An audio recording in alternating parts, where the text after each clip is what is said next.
And we are live. What is up, everyone? Welcome on in. Happy Monday. Hope everyone's doing well. Coburn, welcome on in. Since that did not play earlier during the starting soon screen, let's try to play that alert. Welcome on in to the stream. Hope you're doing well. Anyway, alright. Yeah, new week, new case. And like the title says, it's not the case, it's an adventure, because this is Great Ace Attorney, not the classic Ace Attorney games. So, we will be starting at Adventure 5 tonight. I don't know how long this will take, considering it's the last case in this first game. It will take a while, so I'm expecting this to... Am I muted? No, I'm not mute. It should be picking up, right?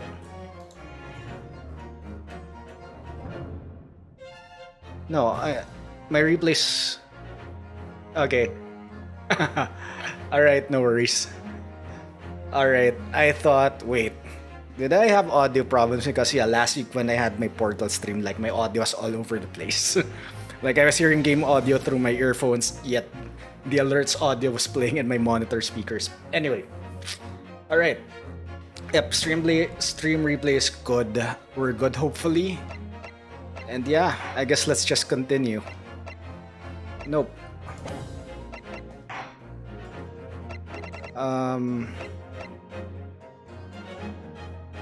Yeah, I guess let's get to it.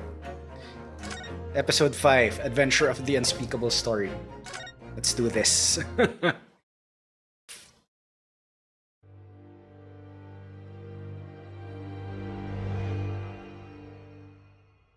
Oh, Algerian.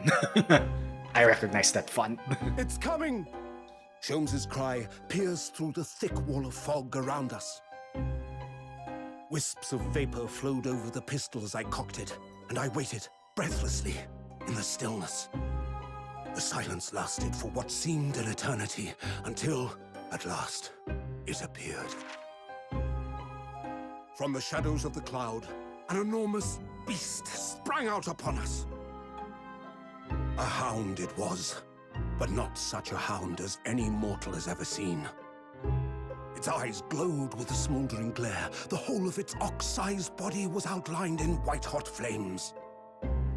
Its rumbling pant and hideous howl, so terrified was I that I began to tremble with fear.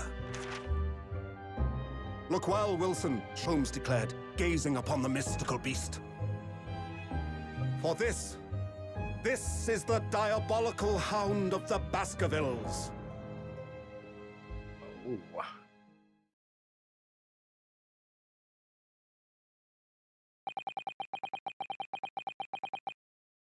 Right, our first 2 months in London passed by in a flash. In that disconcerting courtroom experience we were first thrown into on the day we arrived in the country, and in Saseki-san's terrible ordeal that had followed closely behind, we had emerged victorious. However, there then came an abrupt end to our opportunities to appear in court. Which was hardly surprising, of course, since I was nothing more than an amateur, an unknown student of law from a faraway land. So life in our little office was very quiet. That is, until it was shattered one day by that fateful telegram.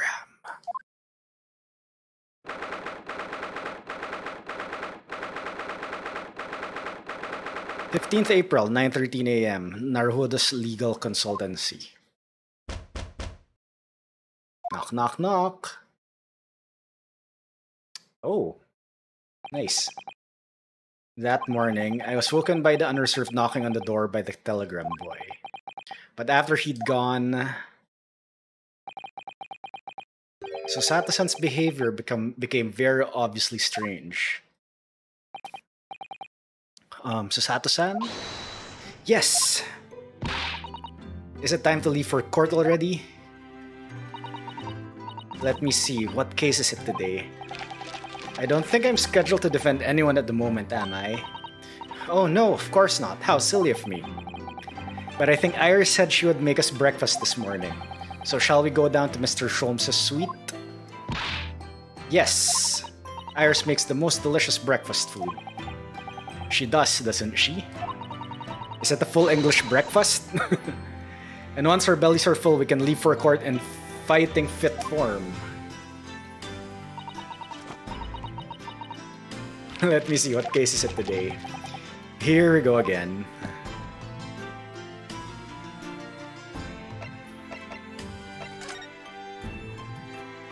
Okay, you know what? Before we converse, that might trigger something. Let's check out what's in the... It's in the room. Shovel.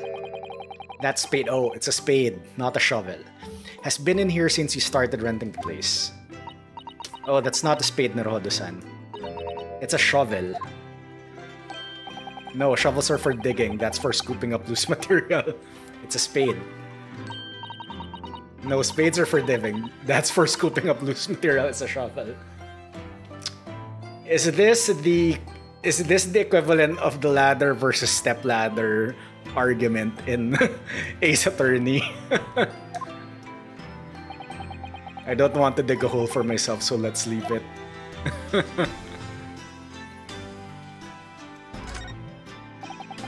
It's spring at last and the weather is warmer now.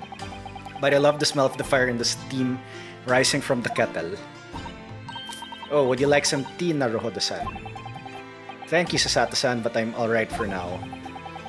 With the green tea Sasato-san makes me from time to time and Iris' unique herbal infusions, this place is paradise for a true tea lover. Makes me wonder how she keeps that book from falling out. Same. You know, that's probably a magical sleeve. Green tea is such a wonderful accompaniment to British tea cakes, don't you think?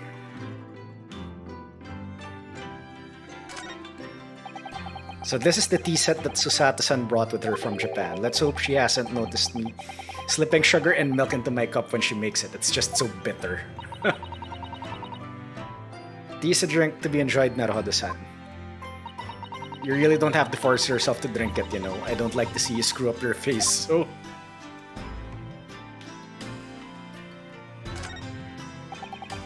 We've only been here in London for about 2 months, but my desk is starting to look a little messy already. You can tidy up once in a while. Susato-san, I always say, making a mess is a small sacrifice to pay for being able to further your studies. And time spent tidying up is time you can't devote to the same cause.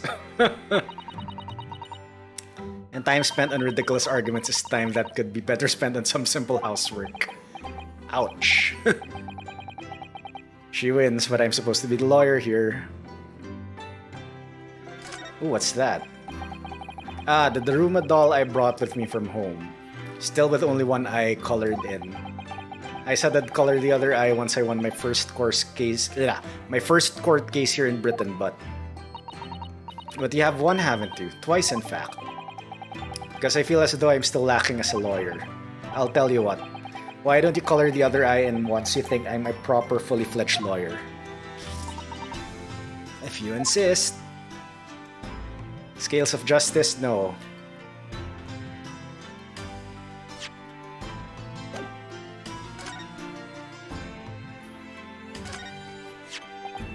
Ah, this must be the telegram. Let's see.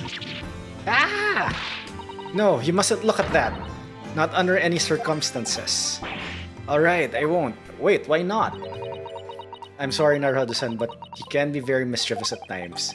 Then put the telegram away if you don't want people looking at it.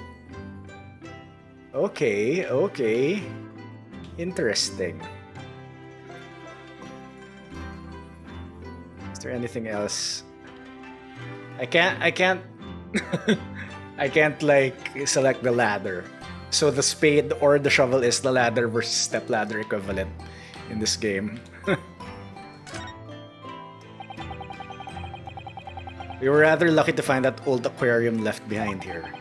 The prawns we put in there are doing rather well, and the anemones too. It's a wonderful invention, isn't it? The sea, behind glass, inside your room. Another example of Great Britain's greatness. Having to clean it out and change the water isn't so great though, is it? Same. I remember having an aquarium as a kid, and yeah. Cleaning the aquarium is a pain. You know, Do you know I've never seen inside your room there, Susato-san? I've never even peeped inside. I should think so too. A young maiden's private chamber is a place of bittersweet secrets, you know? Whatever you say, young maiden. Alright, I think that's all that I can...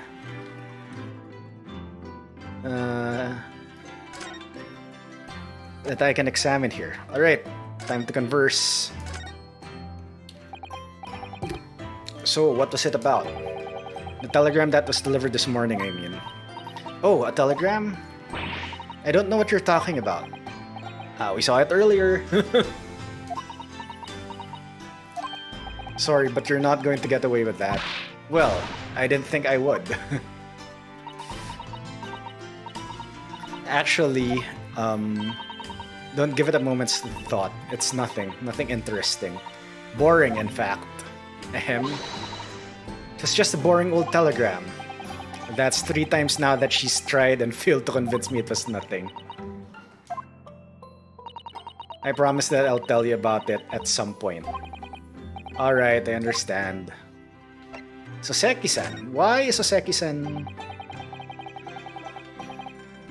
I suppose Soseki-san will have arrived back in Japan by now, won't he? Yes, I should think so. He left immediately after that terrible ordeal. Which would mean he should have completed the voyage already, or be just a few days away. A fortnight ago we had that very long telegram from him, do you remember? Complaining of seasickness. But by and large it seems the voyage has been going well. Is something wrong, Naruhodo-san? I was just wondering what might have become of Soseki-san had he stayed in London, that's all. You mean as regards Lord Van Zeeks, the Reaper? Yes, I can't help wondering if seasickness would have paled into insignificance in that case.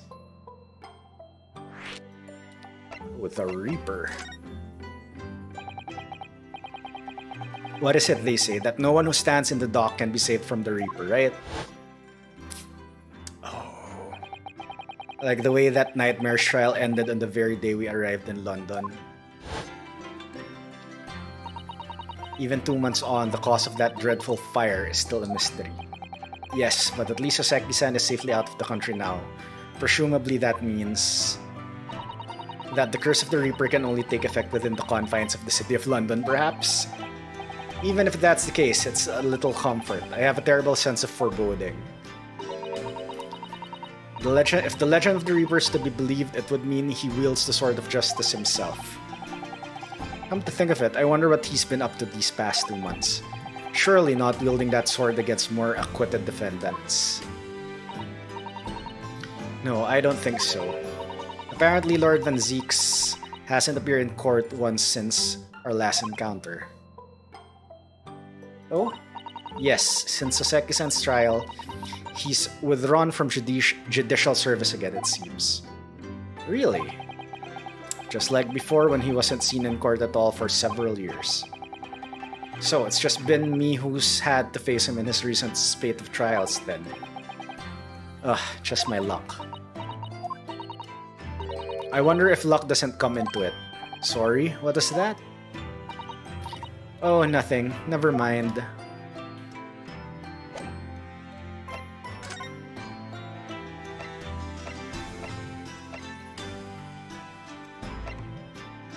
Alright, I guess we go down. Because we can't open the telegram. Yo, Dash, what's up? Welcome on in, buddy. How are you doing? Talk to you later.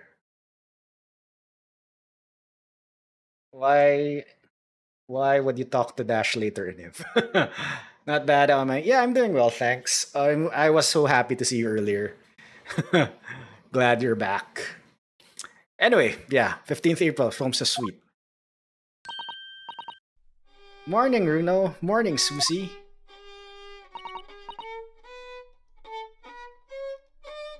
I hear a violin. Means so much, yeah. Glad to see you back. Glad to see you playing Ace Attorney again. So yeah, hope you're feeling better and that we'll see you more in the next couple of days. Alright, good morning, Iris. Iris? What is it, Runo? What is that terrible noise? It sounds like a cat being strangled. Ah, yes, you noticed that, did you? He's playing violin. Hurley isn't in the best form this morning, it seems.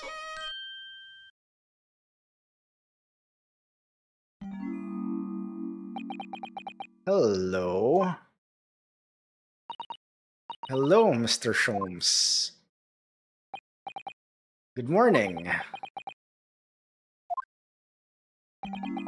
A good morning to die, perhaps.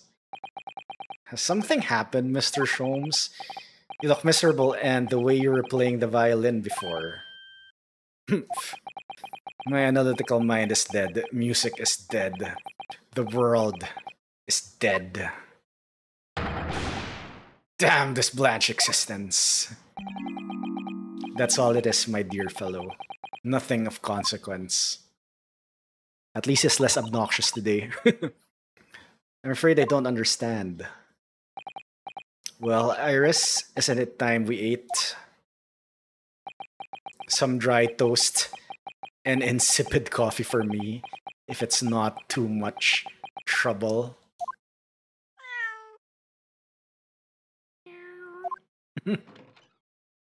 Oh, kitty cat!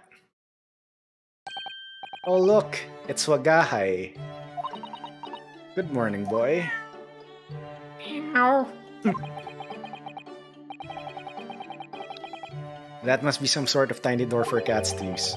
But how did it get there? Well then, everyone, time for breakfast. Oh, wonderful. Let me help you, Iris. Ugh. It would indeed be a fine day to die. I knew something looked different. Yeah, where's his stuff? He had a lot of stuff there the last time. Something's missing from Mr. Sholmes' desk.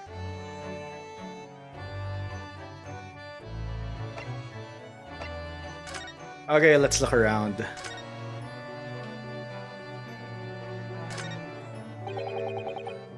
Look at Mr. Sholmes' desk, it's completely clear. Isn't that enormous machine usually on it? Can never hope to understand what goes on in the great detective's mind.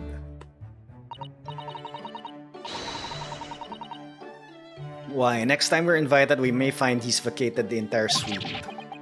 That's scarily plausible, actually.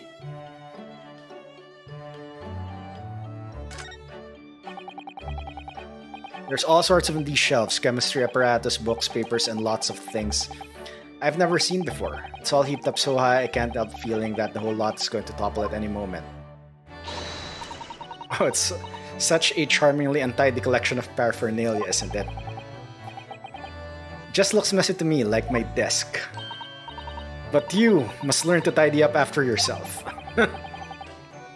No favoritism here then. Alright, globe, that's nothing. Nothing. Tea set, let's see the tea set. Looks like the huge metal chest is being used as a table for tea and coffee. It seems very sturdy with an equally sturdy lock. Mr. Narodo, you mustn't go around opening things. I always have to keep an eye on you, don't I? You're very mischievous. How did you come to that conclusion? Alright, that's still the same. Looks like this mantle is different. The fire's burning comfortingly in the grate again today.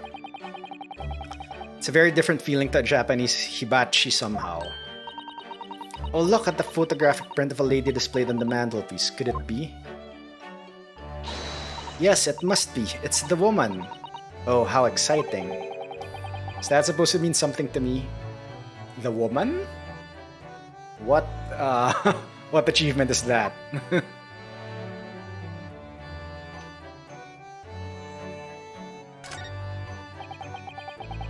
These are all mementos of Sholmes' past cases, I think. If he'd been involved in my case, I wonder if the beef steak from La Carnival would be on display here. Mystery issue, a curious hammer, some mysterious dancing men, a bust of Napoleon. Ah, what an entrancing collection. Looks like an untidy assortment of junk to me, rather like what's on my own shelves. Well, you really ought to learn to keep your things in order, Mr. Naruhodo. Yep, no favoritism. Alright, there's Iris. Let's talk to her later. This is Iris' side of the room. Iris' beautiful tea set is there on the table as usual. A cup of one of her special herbal blends always helps me to relax when I'm feeling the strain. The English pastime of tea has many similarities with our own tea ceremony customs, don't you think? It's the idea of hospitality behind it. That's the essence of tea. Come to think of it, I haven't seen Iris doing much writing recently. But there's paper already set up in the typewriter. Look, as if she's about to start. That's remind me, when I mentioned that Iris was in the process of writing a full-fledged novel, Mr. Natsume was most impressed. Ah yes, Mr. Natsume. That's what I'll be doing too once I'm back in Japan, he said through tightly clenched fists and teeth. Yo, Fries, what's up? Hospitable and English don't go hand in hand. Are you like... what they call this? Are you speaking from experience? How are you doing? Welcome on in. Alright, that's a charming little white shelf and full of charming little bottles too. But the contents of them aren't quite so charming, it seems. Science is the future, Mr. Naruhodo. You can't deny it. I'm saving my money so that I can buy some chemistry apparatus as well. Law, chemistry, takedown throws. What diverse skills you boast, Miss Usapo. Yes, a bunch of bastards, a lot of them. Nice. So, yeah, so this Ace Attorney game is set in London. So please point out the inconsistencies if you can. Alright, I think that's about it. So, let's talk to Iris before we talk to Sholmes.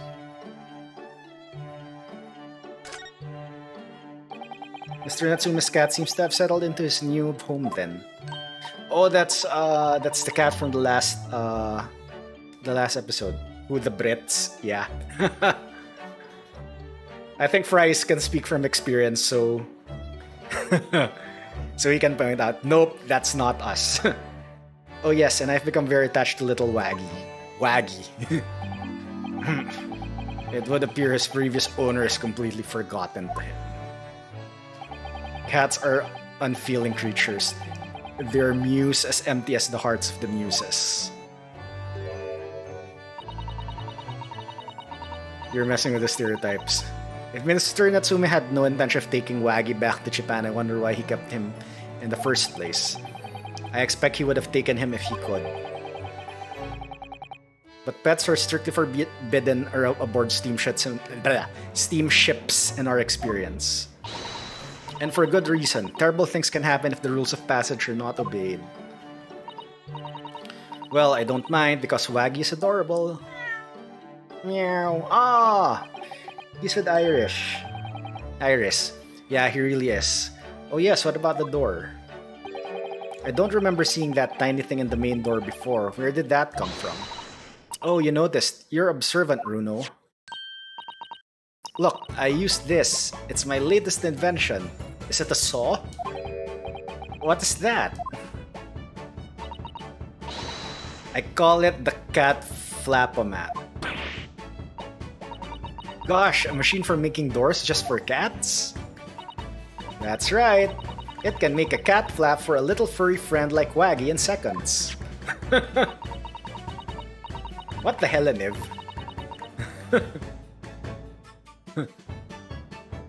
And it can do it in any door at all, no matter what it's made of. It's very powerful, you see?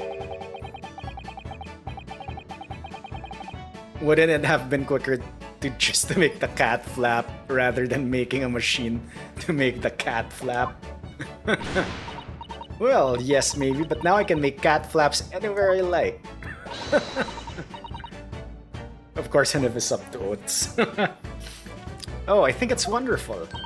You must make one for us in the door of our office upstairs, Iris. She really knows how to come up with unconventional inventions, this girl. Hehehe. Alright, let's talk to Sholmes. You seem to be very unhappy this morning, Mr. Sholmes. What's happened? It used to be the case that in my hands, this violin sung like the dawn chorus. Its mellissonant tones would make flowers bloom. It would? But now, the muses are unamused with me. The goddesses of music have thrown me over. Whatever do you mean, Mr. Sholmes? Wanting to die only on work days. Oh yes, work. For hours I have bowed. Bowed or bowed? For days even. Through the night I have endeavored to no avail. That sound, my tone, is lost. That brilliant, clear, unwavering tone. Gone forever. No more recitals of unbridled emotion. You suddenly, jumped up in excitement. Well, you haven't been practicing much lately, have you, Hurley? Don't worry, I'm sure it'll come back to you in time. Heed my words, Mr. Naruhodo. The goddesses of the arts are fickle. One day, they bestow genius on a man. The next, they unmercifully withdraw it. Oh dear. Ugh, why is this happening to me? If they take the turn I have for the violin from me, what is left for pity's sake? What is left? Deduction perhaps? Isn't that what you're known for? Missing machine. Mr. Sholmes, I don't like to pry, but your desk looks rather empty today. Ah, well done, Miss Susato. Your observational skills do you credit. Oh no, Mr. Sholmes, they pale into insignificance when compared to yours. You struggle not to notice, wouldn't you? You mean Hurley's great analytoscope? That's at Windy Banks' now. Sorry, it's at the Windy Bank? No, Windy Banks, the pawnbrokery. Pawn? What? You mean you've pawned that enormous machine of yours? It has some considerable value, you see, quite undeservingly. But isn't it a very important machine for your work? I do wish you had consulted us if your situation had become so desperate. I should have gladly passed what little income I have to you. Dear madam, things are far from desperate. But the pawnbroker has your wonderful machine. How can it be anything but desperate? Making use of a pawnbroker is quite ordinary here in London, I assure you. Fries, can you confirm? It is? That doesn't sound ordinary at all. It would seem that neither of you fully understand how pawnbroking works. Oh, what's to understand exactly? Okay, how does pawnbroking work? What did you mean when you said we didn't fully understand how pawnbroking works? To the people of London, pawnbrokeries are akin to banks. Banks? On Mondays, merchants relinquish their finest jackets and trappings to their pawnbroker of choice. With the money they receive in return, they are able to trade happily through the week. And then on Saturdays, they go to recover their things using the money they've earned. I had no idea. This has been a fascinating lesson for us. Oh, does he mean he lost the machine thing? Everyone does it, you see, especially people in inner London. And should they have money to spare, they would purchase another fine jacket. Not to wear, obviously, but to pawn should the need arise. Oh, how ingenious. So whenever we have something that's getting in the way, we leave it at Windy Banks, as you see.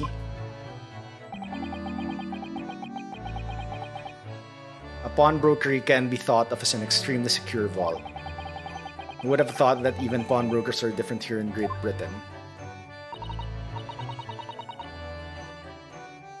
Of course, you have to watch Hurley with it. Sometimes he pawns things he really shouldn't. Don't you, Hurley?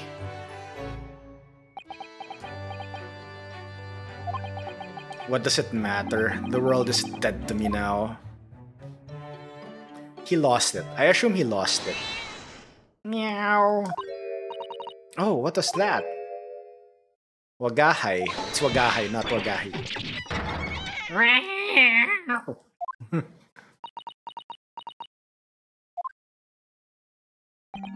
What was that? Oh no! Wagahay is tangled up in your violin. I think he thinks it's a toy. No! What's he doing to it? Oh dear, Mr. Sholmes' precious violin. Why should I care? What? I shouldn't be surprised. If the cat is a more accomplished musician than I now. Mr. Sholmes really is in poor spirits, isn't he? Well, anyway, I'll put it back where it lives, shall I, Hurley? Out of the cat's reach if possible. Maybe we should assess the damage. Okay, so I can't...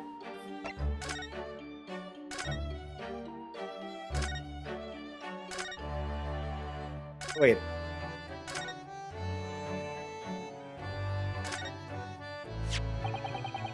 So this is the violin, is it?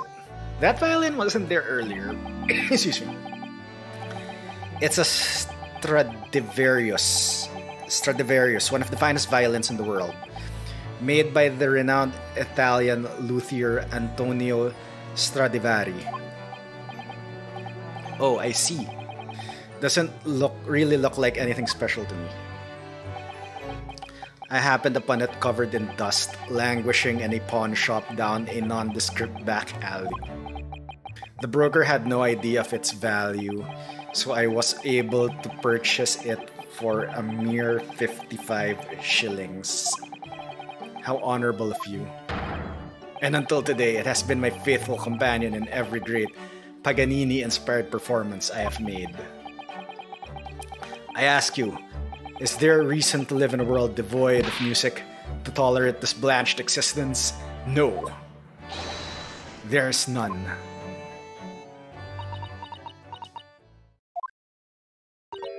Mr. Sholmes?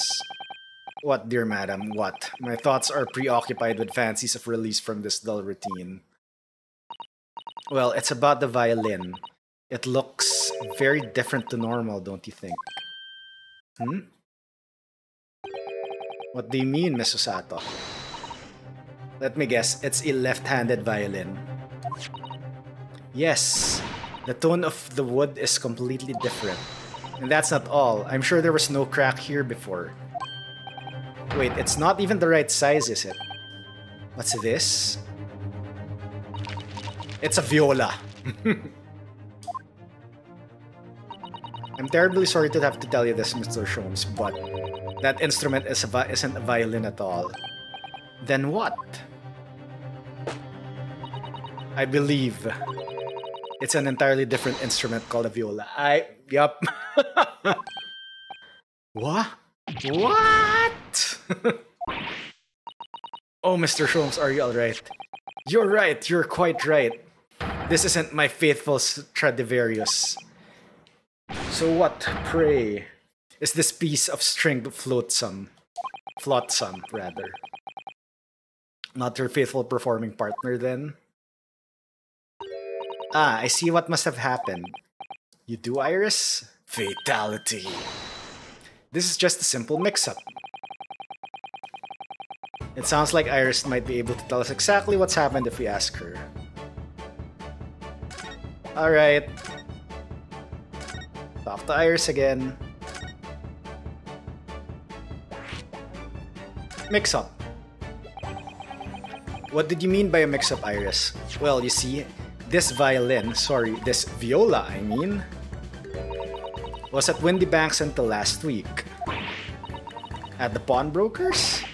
Not Mr. Sholmes' beloved musical partner?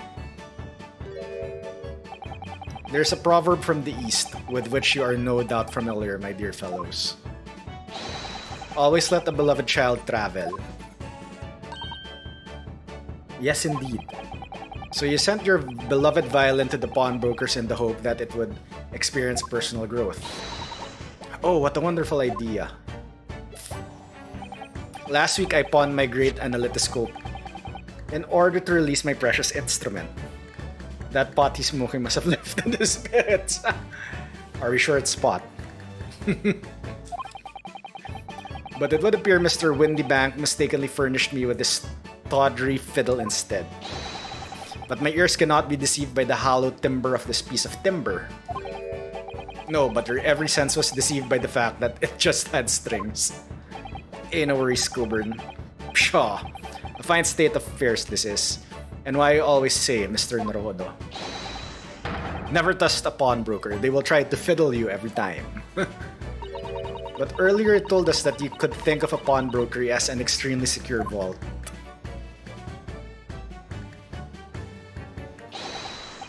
Come, Mr. Naruhodo.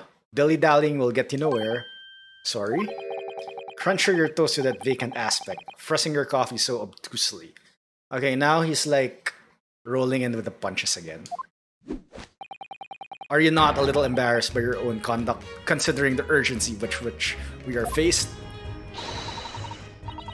We must visit Mr. Windybank Brokery at once. That's right, isn't it, Mr. Sholmes? Precisely, Mrs. Sato. Without a moment's delay. But I haven't finished my bacon and eggs. My dear fellow, surely you do not still intend to crunch your bacon with an increasingly vacant aspect, to press your egg ever more obtusely? Alright, say no more. Let's go then. Don't worry, Runo, I'd be happy to heat it up for you again later. Oh, thank you, Iris. As it happens, I am rather curious to see what a British pawnbroker's looks like. Is that it? Alright. A new location has been added. Baker Street, then pawnbrokery. Alright, let's go back to Baker Street first. I want to see what's happening.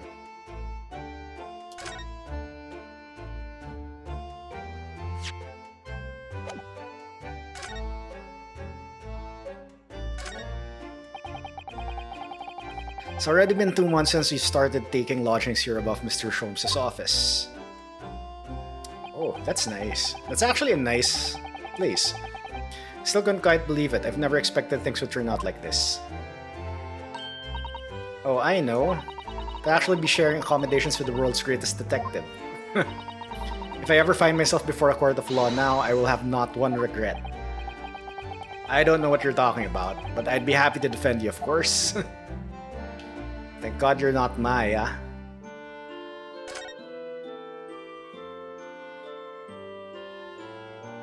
That's just it, just 2 places. Look at all the different things in the window of the shop. Ah, that's Windybank's. The pawnbrokery. Looks much smarter than a pawn. Bleh. It looks much smarter than a pawnbrokers in Japan, doesn't it? Yes, you're right. I find pawn shops at home rather inapproachable personally. It reminds me of tearfully parting with my favorite fountain pen. I felt so miserable. What doesn't kill us makes us stronger, Mr. Naruhodo. What doesn't kill you makes you stronger. Alright, Windybanks.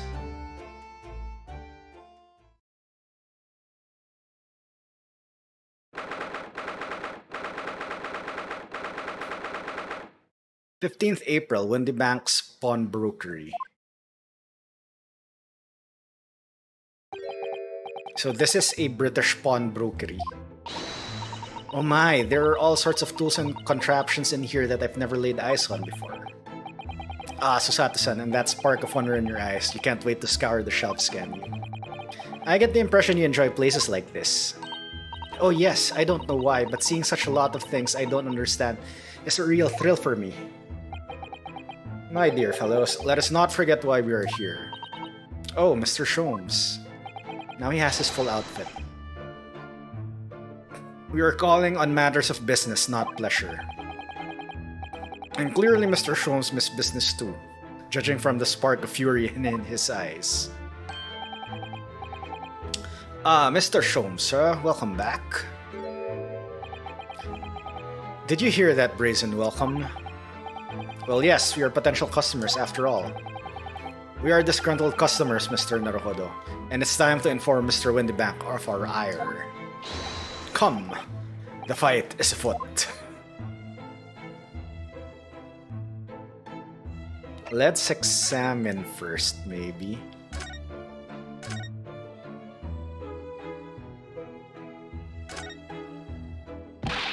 What are you doing, my dear fellows? We are not here to browse for interesting curios. We have come to teach this broker a lesson. Oh, but there are just so many fascinating items. Looks as though we'll have to talk with Mr. Windybank first before we can explore in here. Alright, looks like everything is checked out, so yeah, we have to talk first. Converse. Violin. Naturally, you will recall this, which I retrieved from you some days ago. Yes. This second-rate fiddle is not my faithful instrument, Mr. Windybank. The color of the wood is different, it has holes in it. It's not even the same size. A wonderful summary of our observations, Mr. Sholmes. I'm so very sorry, sir. How utterly unforgivable of me. An inexcusable mistake for a pawnbroker. There is only one way to make amends.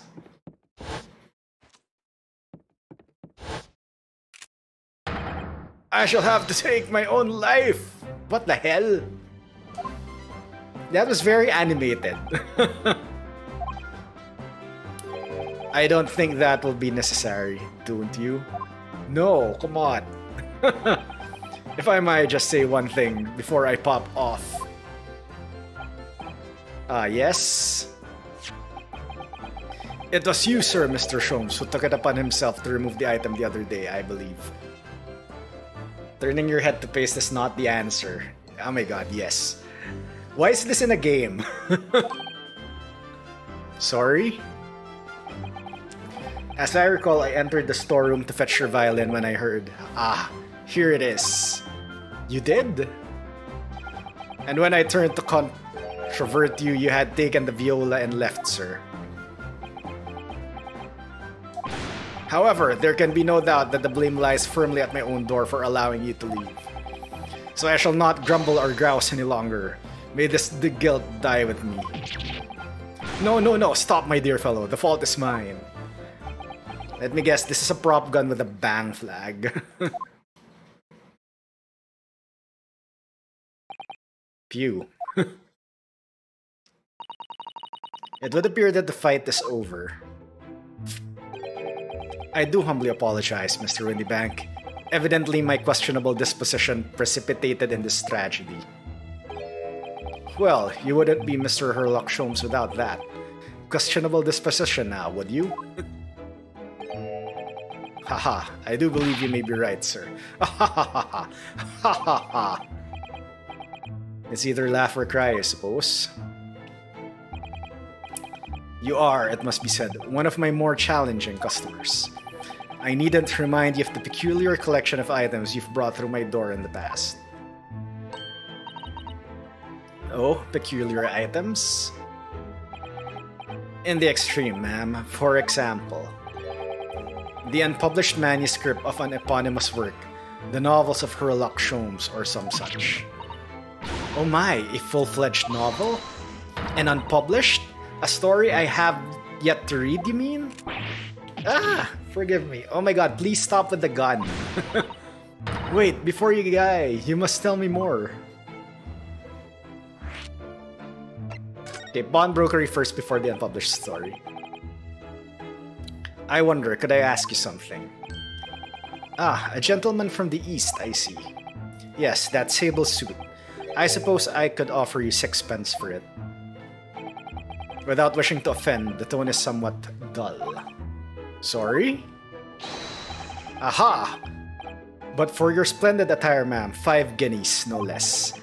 The colors are exquisite, the design exotic. Eastern artistry at its finest, I may say. Oh my, 5 guineas, you say? How interesting. Why do I feel as though I've suffered some sort of defeat here? Actually, I was hoping to ask you about your business. I've heard it said that pawnbrokers are used rather like banks here in London. Yes, sir, indeed. Many of my customers utilize the establishment as you describe. I praise their items and offer them a proportionate loan and 2 months of secure stowage. If in that time they repay the original sum to me plus the agreed interest, their items are happily returned. God, my nose is freaking itchy. Don't know why.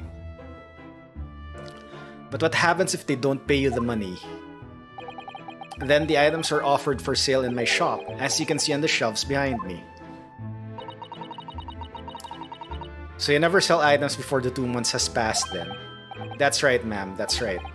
Which means some considerable responsibility rests on my shoulders. Should a customer's precious belongings be lost, the only recompense is for me to end it all. The very idea, Mr. Windybank, is an absurdity. One should never talk of one's demise so casually. Says the man who was telling us all it was a good day to die only this morning. Let us not forget that I have already helped you take measures to ensure such a tragedy never occurs. Oh, what sort of measures? I engineered a simple device which Mr. Windybank has installed here in this shop. I call it the red-handed recorder. Is that not so, Mr. Windybank? Ha! What was that deep sigh about? Okay, unpublished story first. I must know more, tell me everything. Wow, Susato-san is really fired up now. Is there really an unpublished story under this very roof? Well, one day the gentleman here brought it in an old metal chest, you see. I should like to entrust this to your care for a while, Mr. Windybank. For a chest like that, 1 shilling, sir, not a farthing more. It houses something of very great value indeed. The latest manuscript, recounting the adventures of one Mr. Herlock Sholmes. I beg your pardon? A manuscript? You wish to deposit a manuscript? Indeed I do, for I am confident it will be quite safe here. And that was that. As such, Mr. Sholmes' latest tale of otherworldly mystery lies dormant in my story. Mr. Sholmes, is that really true? I sense that someone doesn't want to talk about this. I continue to pay your fee, do I not? Then kindly continue to store my belongings securely. Of course, sir, of course. They're safe and sound with me, I assure you, on my life. That is all very strange. Please stop with the gun.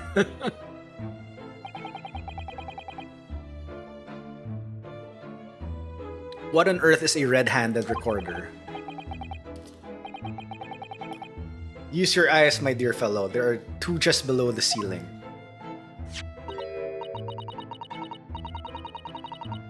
I can see what appears to be a camera attached to some sort of timing device. So a CCTV in the early 1900s. Very astute. It is indeed a camera furnished with some 100 pieces of celluloid film. And every 30 minutes precisely, the camera automatically records the appearance of the shop. Here, I have an example I can show you.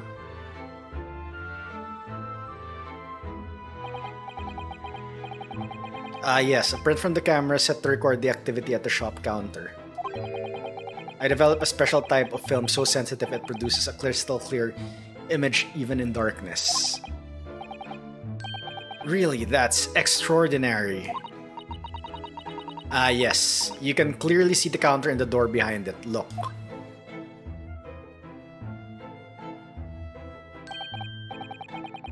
So you see, were someone to enter the premises with ill intent, his identity would be summarily exposed. But did you not say that the photographic prints were taken at 30-minute intervals? Indeed, as you say, my dear madam. Then what if the incident were to occur in between times? One can only say that would be a cruel twist of fate. I must confess, your devices have been giving me some cause for distress of late. I beg your pardon, Mr. Windybank. Surely they are anything but distressing. Reassuring is the word. It's the cost of the film, sir. You most graciously placed not one but 2 cameras in my shop after all. Which means I must pay for nigh on 100 utterly useless prints every single day. I'm afraid the cost of the film will break me before I'm very much older.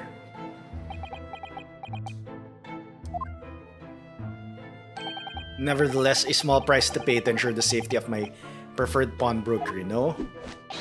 My dear fellows, we verge on an age where safety and security come at a price. Oh, heaven help us. Maybe wait 100 years later. Now then, Mr. Sholmes, allow me to return your precious violin. Ah, the very thing. Thank you, Mr. Windybank. Perhaps this might mark the end of the peculiar items you tried to pop, Because if anything were to happen to one of them, this would be the only answer. I really think you ought to stop waving that gun around. Someone could get hurt. Yes. Fear not. Sorry. I've only loaded a single bullet, so not one but myself could possibly be harmed. It's not really what I meant. Are we playing Russian roulette then? Good day to you then, Mr. Windybank. It's been a pleasure as always, Mr. Sholmes. So, Mr. Naruhodo, now we can explore at last.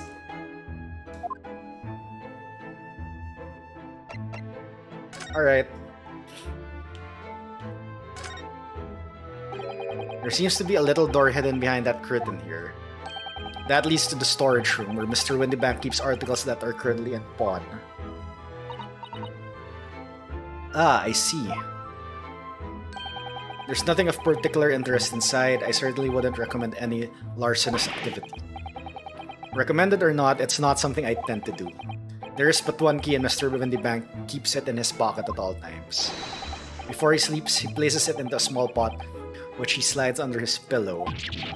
How on earth do you know about that, Mr. Sholmes? Wow, stalker. I'm a detective, sir. It's my business to know what others do not. I am frequently assailed by information that I neither care for nor wish to retain. Mr. Sholmes. God, I feel like sneezing. You are a wonder. And the prime suspect of this pawnbrokery is ever burgled.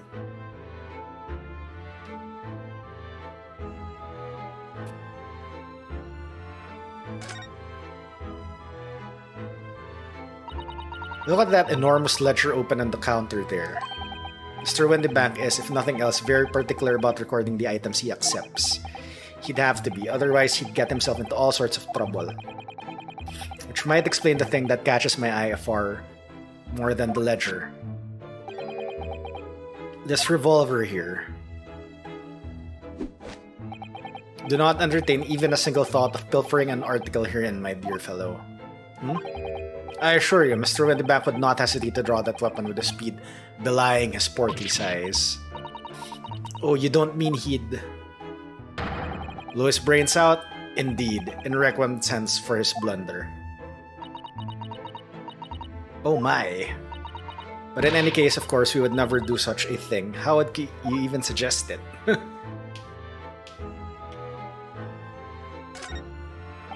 I've investigated thoroughly, but I can't find anything out of place. Look at this! What could this lovely big shiny box be? That, my dear madam, is a music box. Surely you have such things in your own country. Oh my, yes, but I've certainly never seen one as so large before. Shall we listen a while?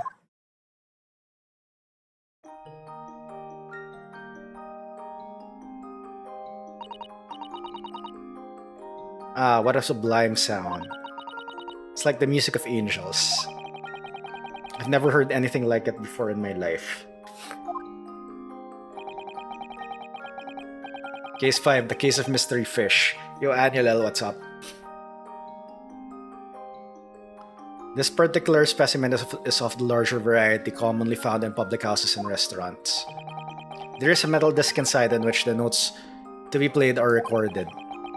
Simply by replacing the disc with another, any music you care to imagine can be played. My goodness, what a simply delightful machine. Indeed, though their popularity has waned recently with the development of the gramophone, of course. Gramophone. Ha! Science and technology advance at such an overwhelming pace. Oh my god.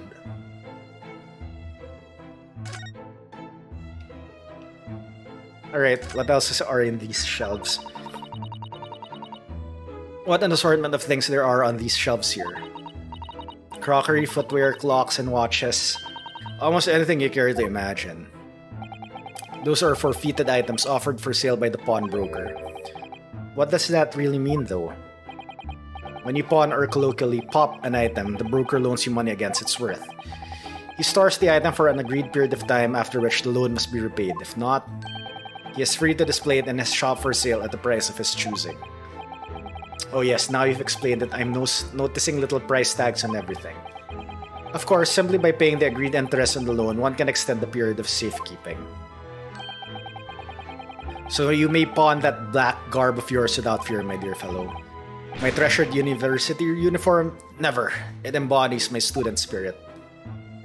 Alright, as we start in around 30 seconds, I'll probably take a quick break because my nose is very itchy and I need to deal with this. So, I'll BRB, we'll run some ads, then I'll be back in around 3 minutes. So, BRB. No.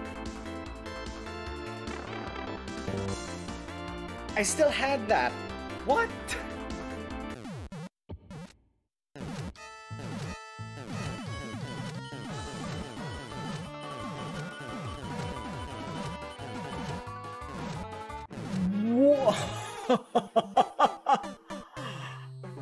That is so good. Holy shoot. There.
One shot XOR.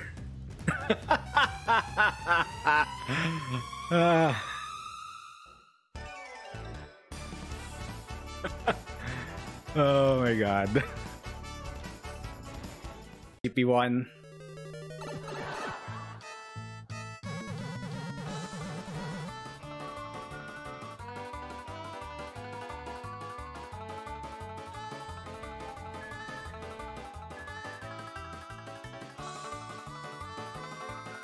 This is the axe. Wait, did I start on Underground or did I start in Castle?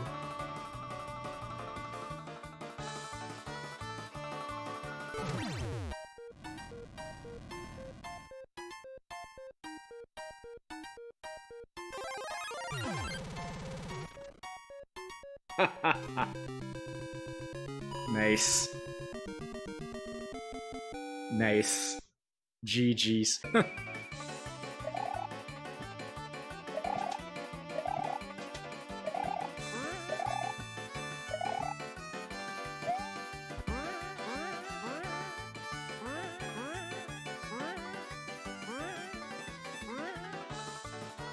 Oh no, this is the other anti.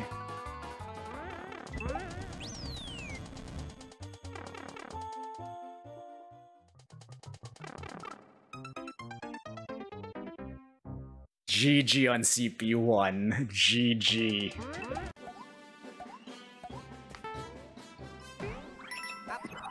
No!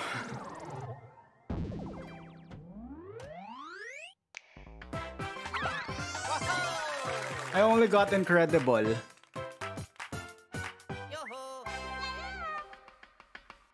Damn it. We have to do this again. Not unless that doesn't count as a badge. Oh, you have to get the top. Well, we're doing this again. And we back. Alright. Hopefully my nose doesn't itch that much, but I can feel it itching again. But yeah, we'll just deal with that. Alright, yeah, let's continue investigating the shop. Alright, now what do you suppose this rather enormous machine does? It seems to have two little windows for looking through.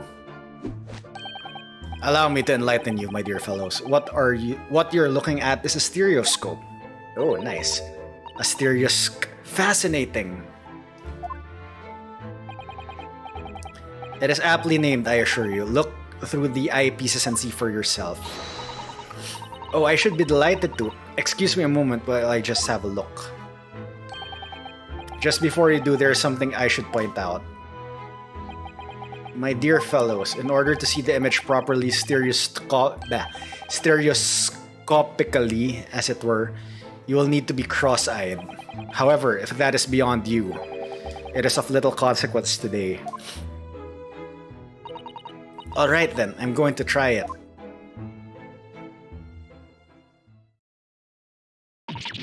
Ah!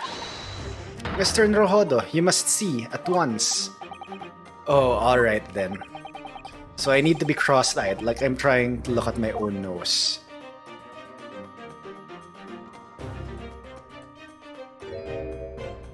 Oh, hello. What the? I don't believe it. It's just a photographic print, but it seems like you could reach out and touch it. Yes, the sense of depth is startling, is it not? Stereoscopes are one of London's many fads. They are often found in little stalls in the park. People queue for hours to see them. Why? Why are people meddling with such black magic? It is no magic, my dear madam. It's, well, far too complicated to explain at present. We shall save this lesson for another day. Oh. Oh.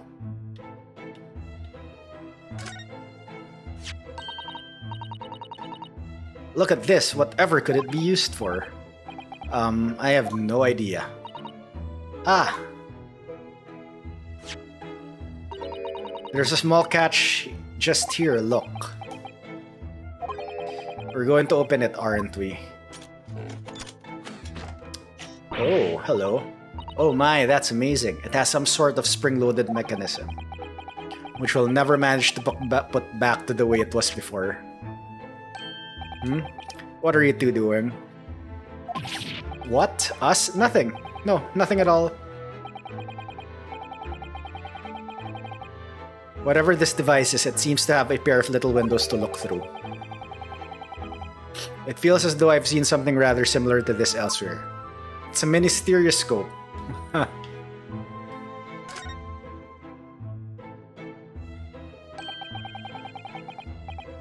That's not a calendar you could easily miss, is it? 15th April, today's date. Yes, that's not for sale, I must point out. It's an Eastern-style page-a-day calendar. Every night at midnight, I tear off the front page to reveal the following day's date. The perfect calendar for a tearaway fellow such as yourself, Mr. Windybam. And who was it who walked out of here with the wrong violin before? Well, when the greed storage period has passed without repayments, articles are forfeited, you see. So you have to keep a close eye on the day. That's something of a pawnbroker's obsession, you might say. Oh yes, I can see you're very dedicated to your job. What? Only tuppence for it? That ain't fair and you know it. The artifact is barely worth a penny, miss. I can't offer more. What's this? Sound like there's an argument brewing over by the counter. Come on, that can't be right. Are you even at the proper butchers at it? I've seen all I need to see, young girl. Oh, wait, isn't this... Holy crap, this is Gina. Oh yes, it's the young lady from Mr. McGillicud's trial 2 months ago. Her name is Gina Lestrade. Lestrade, milord. She's a chancer, earns her crust among large crowds, relieving people of their purses. What's commonly called a pickpocket. That's my worst Irish accent impersonation.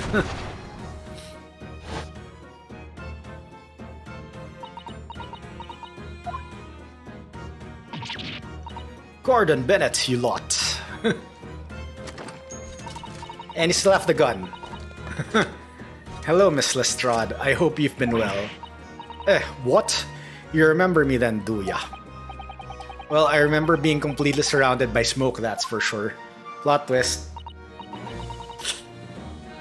So, what are you doing in here? Down and out like the rest of us. Nothing to eat. Come to pop that black weasel, sorry coat Avia. What is it about this black uniform that makes everyone comment on it? Ah, good day. Unless I'm much mistaken.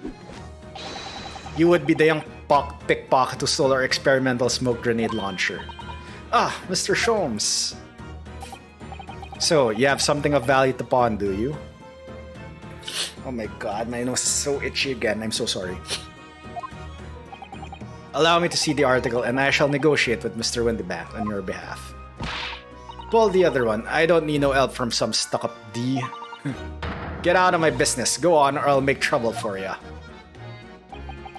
As you wish, Miss Lestrade. I will happily remove myself from your presence.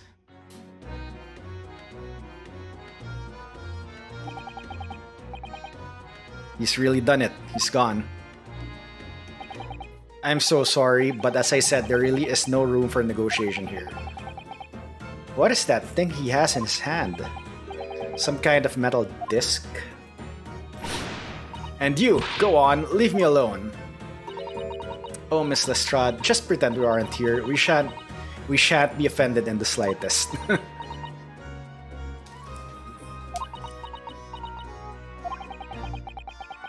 Susato-san can really stand her ground when she wants to. Whatever. Oh, now I get to talk to her.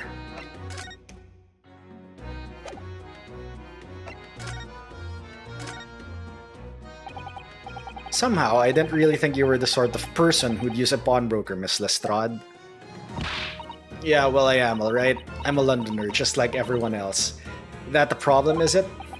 No, not at all. It's just that, well... Oh, I get it. I know what you're thinking. That thing probably won't even belong to her. Probably got it on the dive, didn't she? Yeah, I can see it written all over your ceviches. Well, I might have been thinking something along those lines. You're not going to deny it, Mr. Naruhodo? Alright then, I'm just going to come out and ask you straight.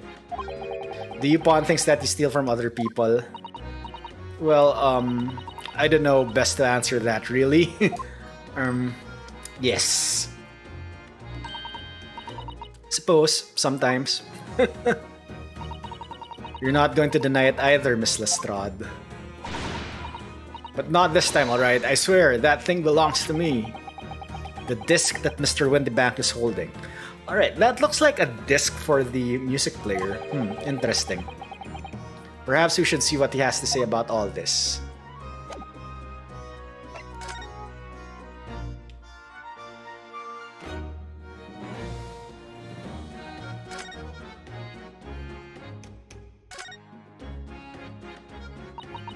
Mr. Windybank, wait, what exactly is this metal disc that Miss Lestrada's brought in? It seems to have hundreds of tiny little bumps on its surface. Ah, this is a music disc, you see. Alright, yep. For use inside the music box. In a music box? What? You don't even know what a music box is? You Eastern lot ain't too savvy, eh? I know what a music box is. I just never seen one of those discs before. The small protrusions on the metal disc encode the tune to be played on the music box. You simply insert the disc and set the machine going, and beautiful music plays. It's so incredible. Tell us, what tune is on this disc? Well, I'm afraid I couldn't tell you that. There are so many different types of music box, you see. British-made, German, Swiss. I have no way of knowing which particular machine this disc was made for. Ah, I see. And that's in a nutshell. That's it in a nutshell. I wouldn't have any customers for an item like this, even if the young lady forfeited it. Really, I'm already offering more than I should at a penny. That's a packet of lies. It told me. It did. It said it was. Well... He? Who? Never you mind. It just ain't right, that's all. That disc's worth good money, I know it is. Well then, you'll have to try your luck at another pawnbroker's, won't you? Ugh.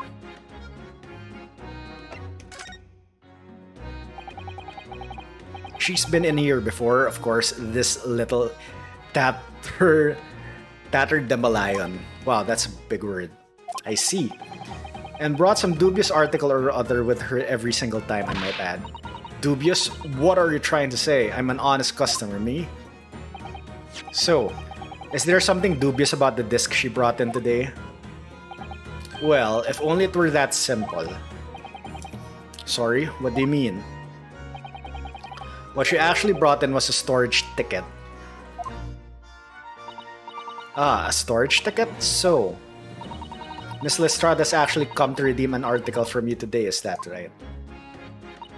Yeah, that's right. A girl like me has a lot of stuff what needs storing. Alright, yes, that's definitely dubious. The article in question would have been forfeited at midnight tonight. But as she gave me the ticket for it and repaid both the loan and the interest, I was obliged to return the article to her. But what was the article? Do tell us, Mr. Windybank. The little scamp is wearing it, ma'am. The scarf? It's the overcoat that she redeemed. Alright. Oh. What's wrong with that? It fits, don't it? I mean, it's mine, so of course it does. So what about the disc then? How does that come into all of this? Ah, the disc is something else. A new article to pawn if the girl and I can agree at the price.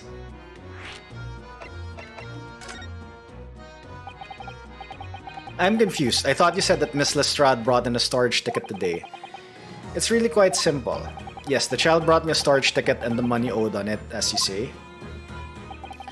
For this heavy black coat which you returned to her care as I'd understood it. That's right, yes. And rather unsurprisingly, as soon as the little ragamuffin put the thing on, she went rifling through the pockets. Oh, you mean... What? Don't you know it's rude to stare at a lady? Ah, I see. So it came from the pocket of the overcoat, did it? If you mean this disc, then yes, exactly, ma'am. And she immediately tried to pawn it, for quite a high price as well. This is all rather suspicious, I think. Give it up, I'm just trying to pawn something you like anyone else would. Miss Lestrade, may I ask who deposited the overcoat here in the first place? Well, me. Doesn't really appear to be your size. Me, old man, it's me old man's, ain't it? Oh, it's her dad's, alright. Is it, Miss Lestrade? Yes, this is definitely all rather suspicious.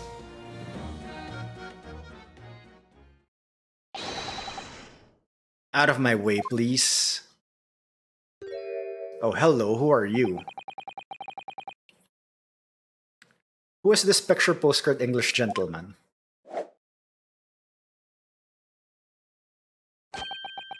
Good day to you, ladies and gentlemen. What's your problem, eh? There is no problem, as long as you remove yourself. I have a matter to discuss with the proprietor. And you intend to make a problem of it? I shall see you outside, little girl, for the hiding you deserve. Look, ain't it obvious I ain't done talking with him yet? If you think you're such a gent, you should know how to wait in line. Well, you are impudent little brat, aren't you? As well as he pickpockets. Eh? Who are you? How do you know who I am? The question is, how do you not know who I am? You haven't the courtesy even to remember the faces of your victims, it seems. What? You mean from you?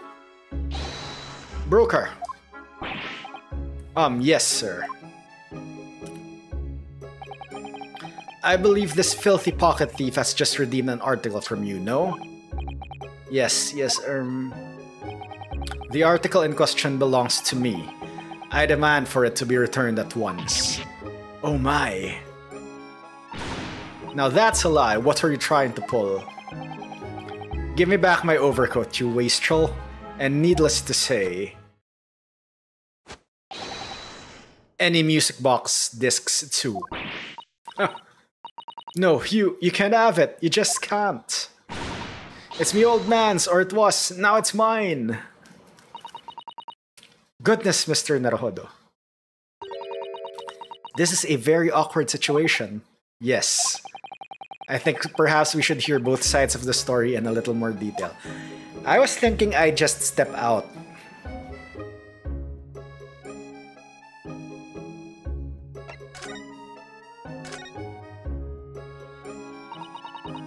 Miss Lestrade, is what the gentleman is saying. What you'd think? It's all lies, ain't it? Obviously. I swear on my life, I ain't never ate lies on that dandy before. Let's hear it now, you little ragamuffin. You stole it, didn't you? That ticket you brought in here just now? No, I swear it. I swear to God. It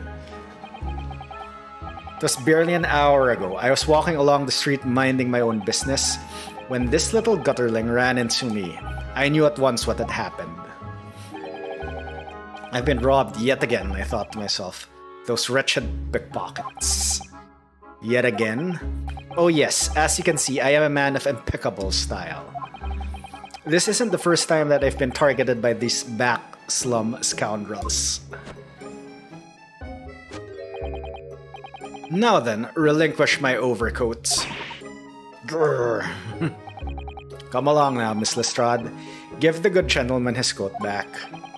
If you're going to cause trouble, I shall have no choice but to call the police. Hold on, why does everyone think it's me? Just look at this dandy cove, and you think I'm the dodgy one? I'm so sorry, but no one's going to believe you.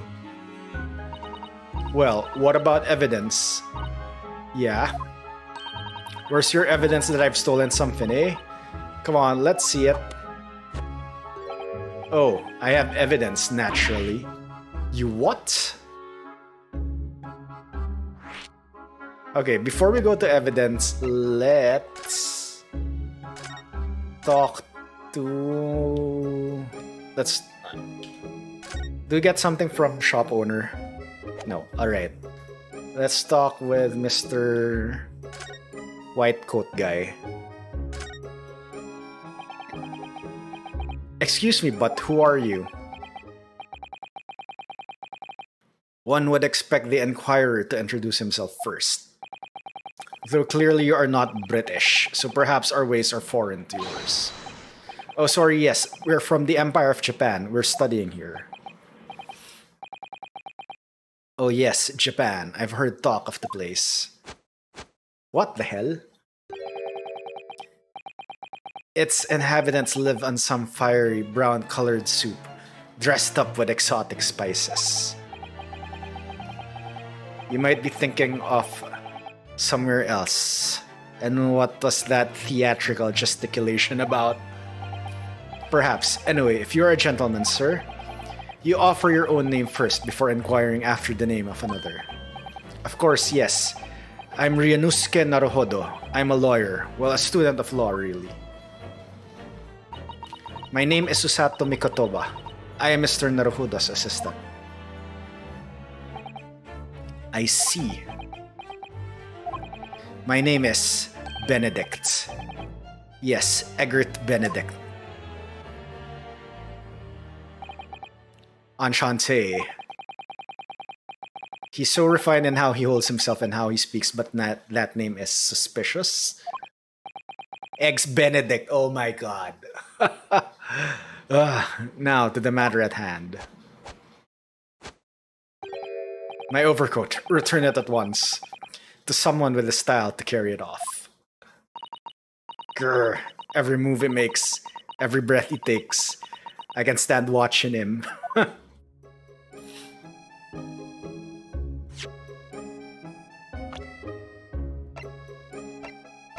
Okay, they're all in the court record, so this is interesting. Egbert Benedict, a young English gentleman with an aloof, high-handed manner. He appeared at the Winbank's pawnbroker accusing Jean of stealing his redemption ticket.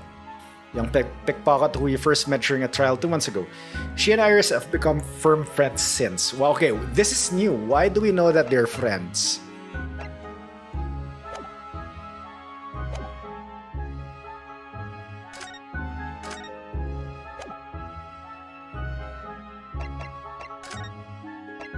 Okay, evidence.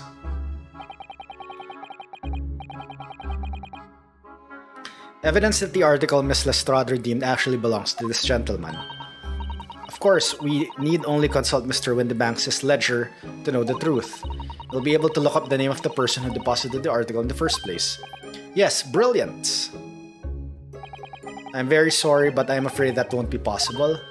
Oh? I never ask customers' names. That's a strict policy of mine.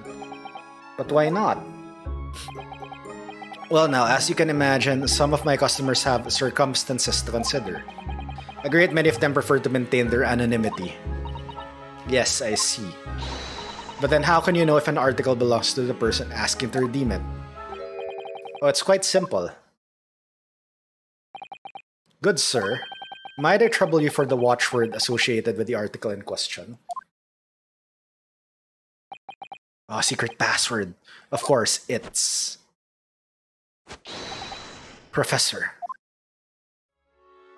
Yes, that's right. And all the evidence we need. This gentleman is the rightful owner of the article, without doubt. A watchword? Interesting.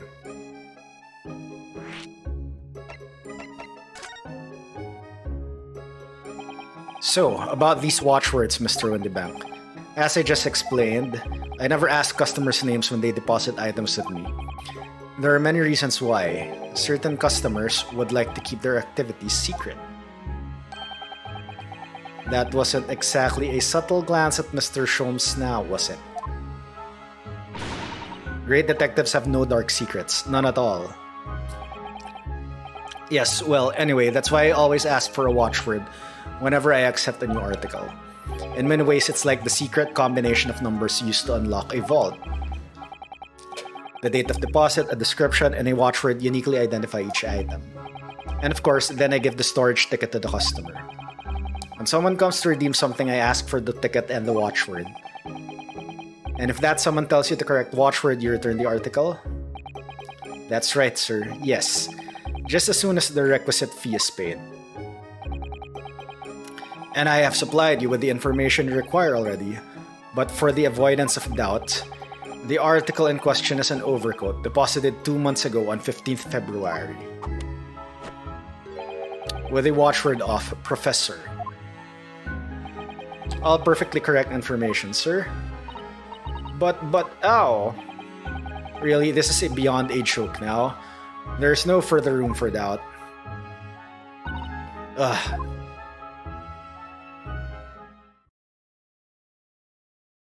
Oh, now he has the coat. Alright.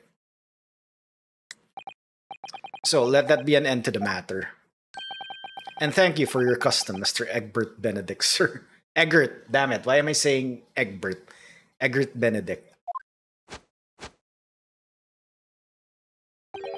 With such reasonable rates of interest, I may even decide to come back.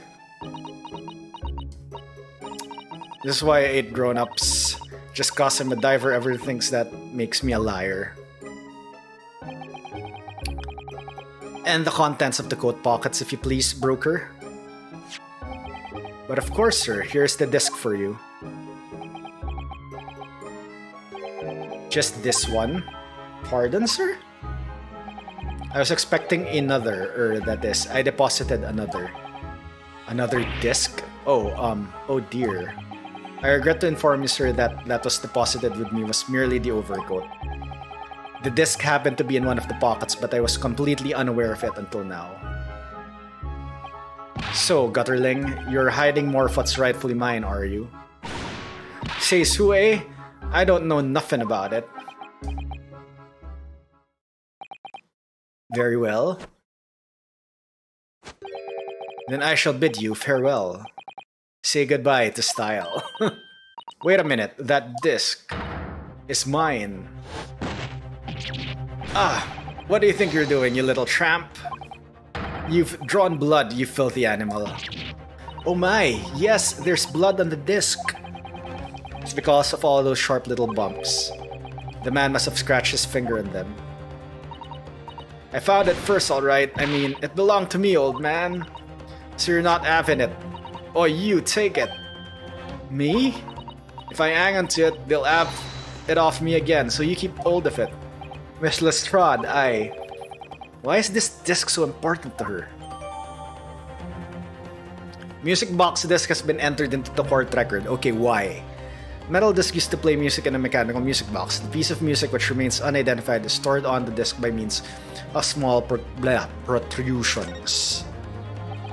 You there, in the black livery. Hand that disc to me at once, please.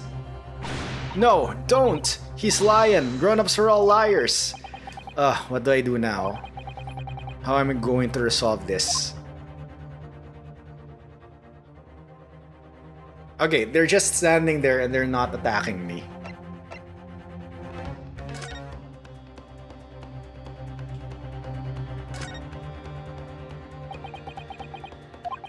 Mr. Windenbank is clearly at the loss here. We have to do something about this before he reaches for that revolver of his.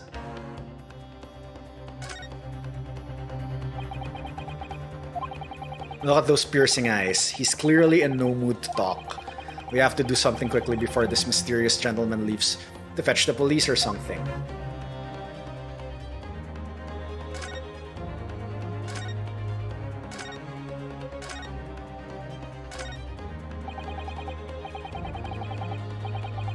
There's still so many things I'm curious about, but somehow I don't really feel like this is the right time to be browsing. Calming this fraught situation must be our first priority. And I'm fairly certain that we can find just the great thing we need among the articles here in this shop. Yeah, it's the music box player, duh. Wow, Miss Lestrade is really looking daggers at that mysterious gentleman. We need to do something to calm things down before she loses control and attacks him again.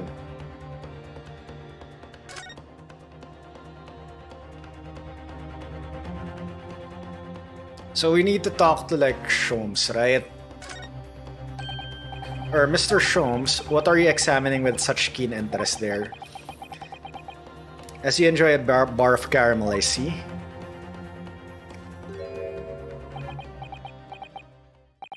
So, you found me at last, Mr. Naruhodo. Sorry?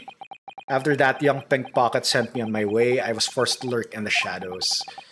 Cruelly ostracized as the rest of you partook in the jovial atmosphere of fellowship. What the hell? I had nothing to occupy my mind but was too ashamed to let society see what my downfall had done to me. So feigning mock interest, I pretended to examine the tedious trinkets in this desolate place.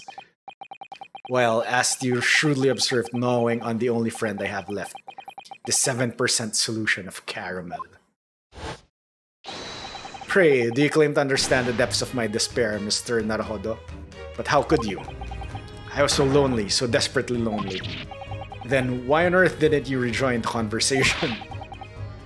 Things have gone from bad to worse here, do you know? Yes, I overheard much of your conversation. Or rather, in my craving for human contact, my ears devoured every word that was uttered. You really were sad, weren't you? Poor Mr. Sholmes, I feel simply awful for you.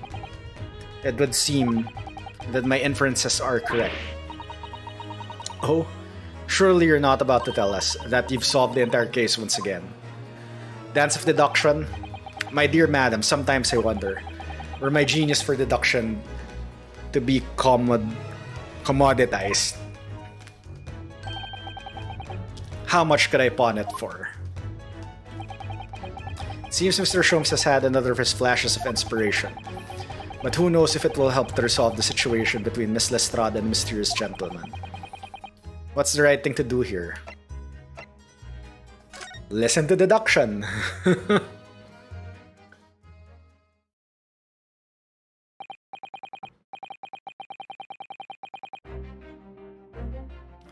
Well, Miss Lestrade, it would appear you find yourself in something of a predicament.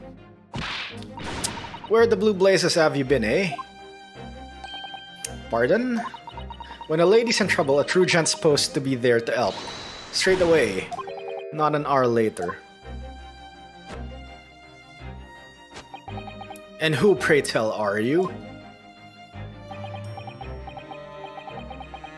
Mr. Egbert Benedict, you have, in my eyes, a veritably encyclopedic array of curiosities about your person. Nevertheless, there are two immovable conclusions I have drawn. I beg your pardon. The first is this. The true reason for your visit to this pawnbroker today is something you have not yet revealed. And the second is this. A considerable crime is in contemplation, one you will orchestrate with intent to steal a vast sum of money. Oh, interesting. What big accusations, Mr. Sholmes? Well, Mr. Benedict, what say you to my deductions? How? He's turned as white as a hard-boiled egg. He's very pasty white in the first place. It would seem that once again, Mr. Sholmes has made a flawless deduction. Just who do you think you are, sir? Ah, yes, as I hoped. That is precisely the pained expression I was looking for. So, shall we begin? The time has come for yet another Herlock Sholmes' Logic and Reasoning Spectacular!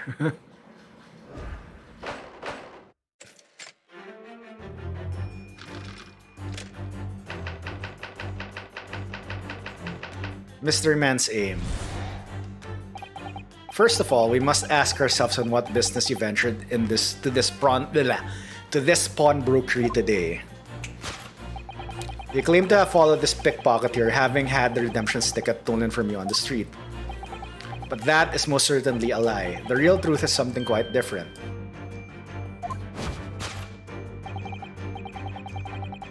As revealed by that which you hold in your hand. Yes, what brought you to this shop in the first place is the staff recruitment flyer. What? The piece of paper in your hand is a staff wanted advertisement from this very shop. Yet even the most unobservant would soon realize that a man of your appearance has no need for such employ. In other words, there is some ulterior motive for your actions. The cane which you unwittingly clutch up to your person exhibits an incontrovertible contradiction. What utter rot, I've had this cane for years. The contradiction of which I speak of is, of course, the missing ferrule. The end of any walking cane would be terminated with a metal ferrule to protect the wooden tip. And yet, detailed analysis show the wooden tip of this stick to be utterly bare. It's not, it's the initials, it's AG. Therefore, there's only one conclusion. The rod that you hold in your hand, which appears to be a walking cane, is in fact no cane at all. You recoil, sir. Is something wrong? And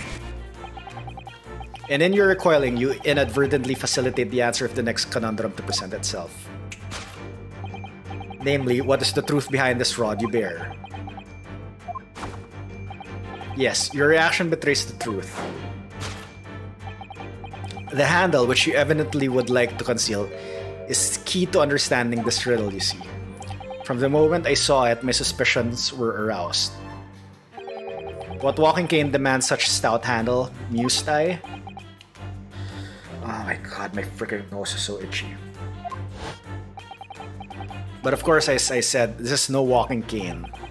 No, that rod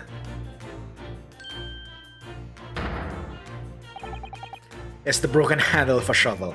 It's not a shovel, it's a spade. What? Are you insane? And now, having determined this undeniable truth, the conclusion is clear. Your true motive for coming here was to take employment at this establishment in order to excavate the ground beneath the premises. What a calculated crime you have conceived, sir.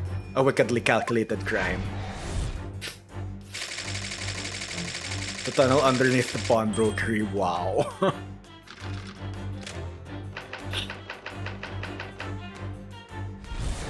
Topic 2, Great Crime. Now, Mr. Benedict, let us continue. For you must expose the details of this elaborate crime you have in the planning. This is utterly absurd. You suggest that I, a gentleman, intend to excavate the ground beneath this pawnbrokery with a broken shovel? What on earth do you propose I could expect to find there? Some long-forgotten treasure, I suppose? Save for such a fanciful theory, what possible reason could I have to do as you say? Oh, but there's an ample reason. As you're only too well aware, Mr. Benedict. And your furtive glance is more telling than I could have hoped. Let us consider what would motivate a man to infiltrate such a small... To infiltrate a shop such as this and covertly dig beneath its floor. The answer is revealed by the council note on the counter to which your eyes were inadvertently drawn. This letter gives notice of public works to be carried out in the local area. And according to the enclosed plan of the upcoming sewerage works, beneath this shop runs a sewer that adjoins another, one that runs under the bank on the opposite side of the road. Wow. This madness has entered the sewers now, has it? By excavating the ground beneath our feet, you would gain access to the waterway that flows in very close proximity to the Great Vault of the financial institution opposite. What are you? In summary, sir, you devise a master plan to pull off an elaborate bank robbery by dint of the underground tunnels. Master plan? Which brings us at last to the final chapter of this lurid scheme. With what plunder did the thief hope to make off from the underground vault of the bank? Are you quite serious? Having consulted with Scotland Yard some days ago, I happen to know of the answer. But naturally, the answer is no secret to you, is it, Mr. Benedict? I have no idea what you're talking about. Allow me to present a rather interesting piece of evidence. You see, this picture postcard tells us all we need to know. A postcard of the Great Exhibition? I'm afraid you've quite lost me. Currently in the final stages of preparation, the Great Exhibition will soon be underway. And the government has provided extra funds to complete its centerpiece, the Crystal Tower. Funds that currently sit in the vault of the bank, on the other side of this road. Yes, the considerable crime you have been contemplating is the theft of what which sits in the vault of the bank, the special reserve funds for the Great Exhibition. Of course, that is top secret police information, so keep it under your hat, please. Wow.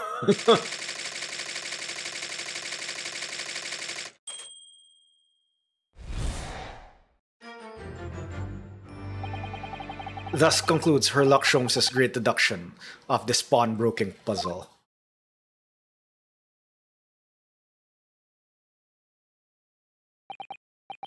Mr. Sholmes?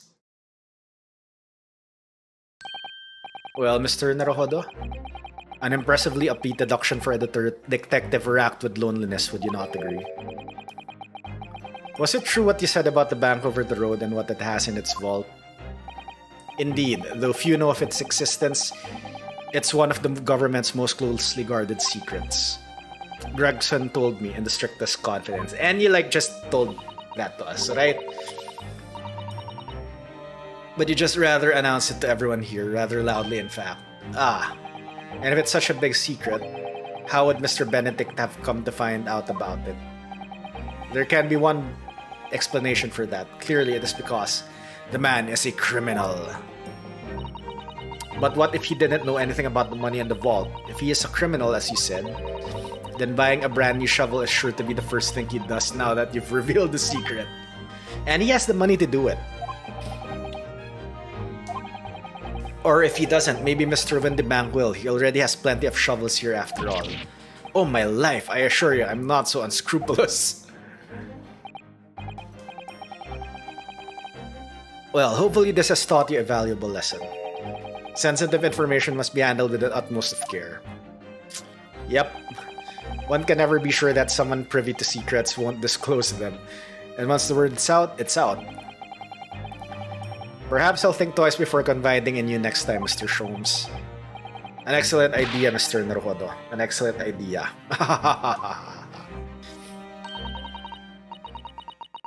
Well then, Mr. Naruhodo, you know what to do, I'm sure. Yes, let's listen to that great deduction again and see if we can massage it into shape. Very well then, let us start once more from the beginning. Of Sherlock Holmes is magnificent. Logic and reasoning spectacular.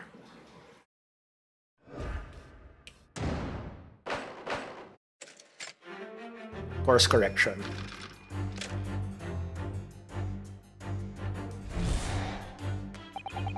First of all, we must ask ourselves on what business you ventured to this pawnbrokery today. You claim to have followed this pickpocketeer having had the redemption stick stolen from you on the street. Okay, this is only the music box disc, right? For McGilded? What the hell? This has a tie to the third case. There's a little scrap of paper stuck into the reverse side of the disc, look. And a scribbled word or two. It looks like somebody's name. For McGilded. McGilded? It couldn't be. But it is Mr. Naruhodo. A name I shall never forget for as long as I live. But why? Why is his name on this?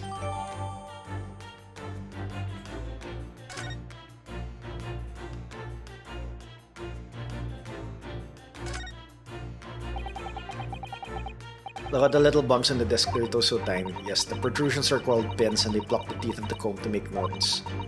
And just on the edge, there's a small amount of blood. Yes, the blood of the mysterious Mr. Egbert Benedict. When Miss Lestrade tried to grab the disc from him, the pen scratched his fingers, it seems. Like when you're grating some daikon radish and accidentally catch your finger. Ouch, just thinking about that hurts. It puts me off eating radish. Wait, wasn't Egbert wearing gloves? He has gloves, what the hell? Alright.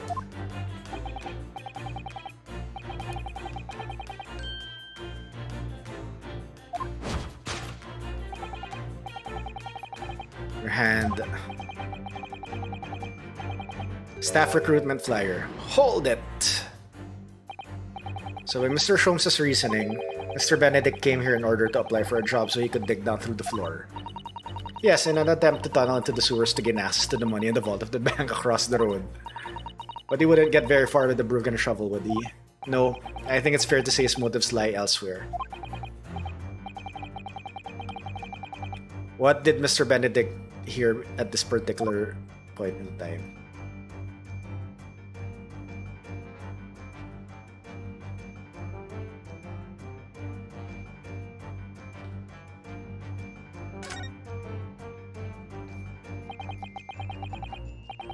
That silk top hat is whiter than white. Only an English gentleman could hope to carry off something so bright.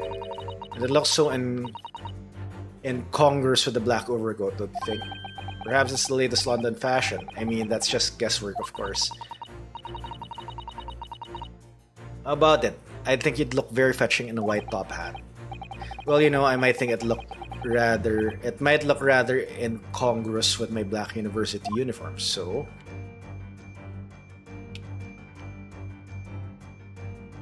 I think I can only check the... Oh, hello, what's this?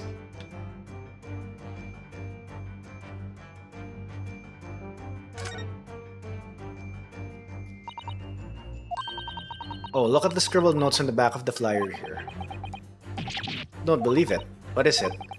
Listen to what it says. Name, Gina Lestrade. Height, 5'2". Green cap, scruffy waistcoat, grubby white shirt, blue satchel, ragged. It's a detailed description of Miss Lestrade. Goodness, there's even a sketch of her hat and all. Although if you showed it to her, she'd fire that smoke grenade launcher in his face for sure. And look, the details of the shop have been written down here too. Windy Bank's Pawnbrokery, Baker Street, redemption deadline 15th April. Which is today's date. Why would Mr. Benedict have all that information scrawled at the back of that piece of paper? Info about Miss Lestrade, alright. Let's inspect the cane first. That's a proper English gentleman's cane, isn't it? Look at the beautifully polished brass on the handle. Yes, but Mr. Sholmes is right. It's not the sort of handle you usually see on a cane. Perhaps it's the latest London fashion. I mean, that's just guesswork, of course. Perhaps you could adopt the cane, Mr. Naruhodo. It might rather suit you. I have a feeling it might argue with the sword around my waist. You know what? It's this one. Take that!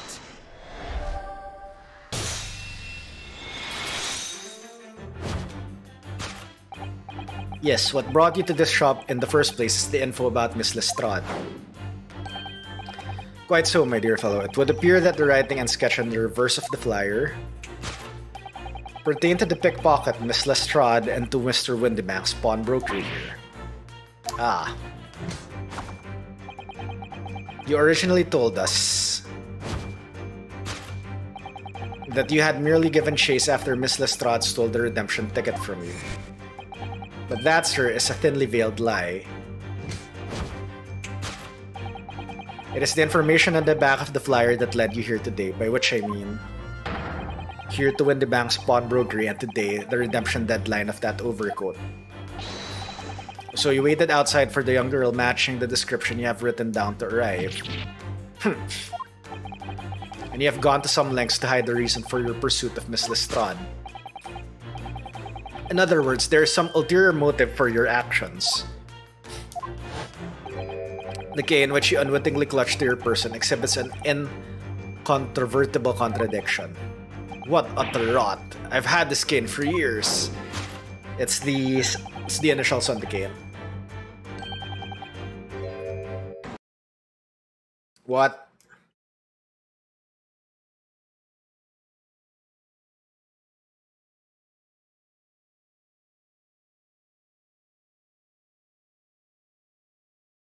I just cart charged this, what the hell?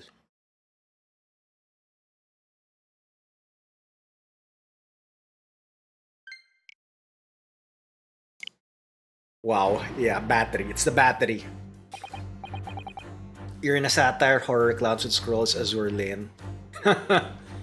What's a ferrule? It's a metal cap commonly found on the end of a cane, Mr. Naruhodo. Ah, the bit that makes the nice clacking sound on the pavement. Yes, exactly, and Mr. Sholmes is right. It appears to be missing on this cane. But it doesn't actually look broken, does it? No, it doesn't, though the gentleman certainly did recoil when Mr. Sholmes identified the cane as suspicious. In other words, there's some secret about the cane that Mr. Benedict would rather we don't know. The initials. Look here, Miss Osato. There are some letters on the handle. Ah yes, those must be initials, I think.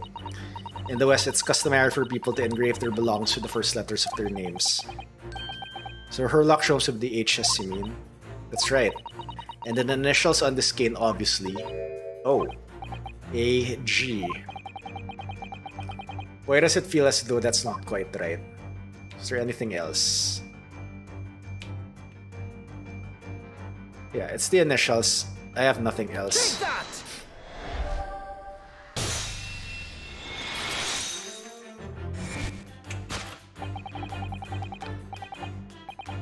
The contradiction of which I speak is, of course, the initialing. A most astute observation, wouldn't you say, Mr. Eggert? You are led to believe, sir, that your initials are EB. Yet, in a most possessive manner, you have in your grasp a cane bearing the initials AG. An incontrovertible contradiction indeed, would you not agree? No, you're wrong. This cane isn't.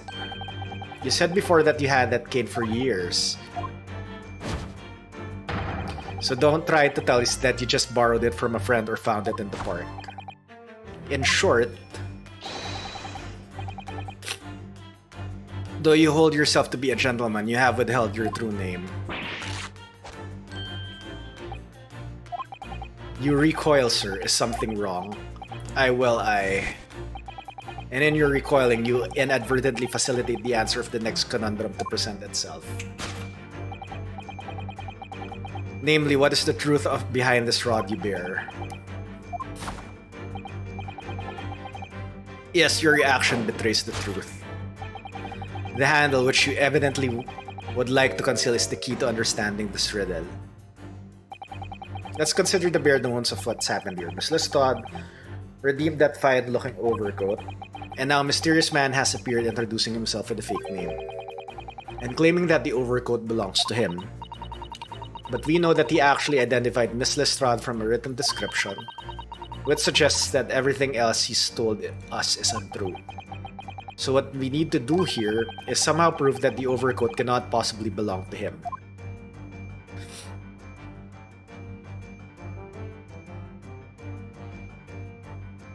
Oh, hello, what's this?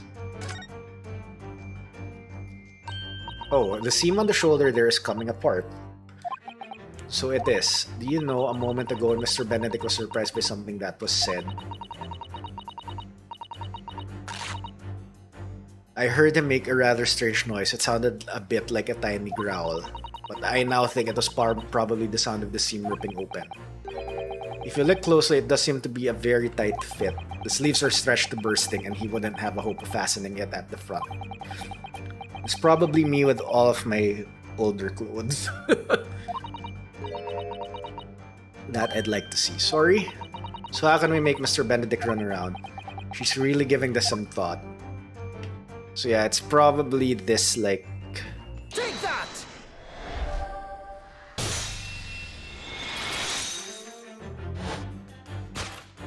The split seam, which you evidently would like to conceal, is the key to understanding this riddle, you see.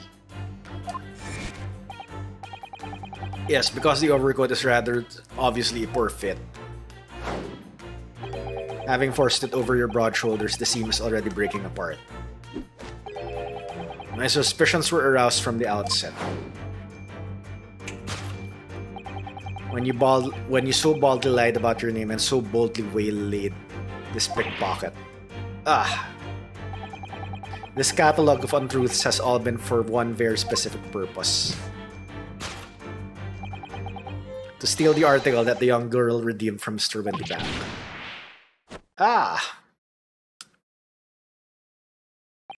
But what really irks me is this. The considerable crime I initially imagined has been considerably curtailed.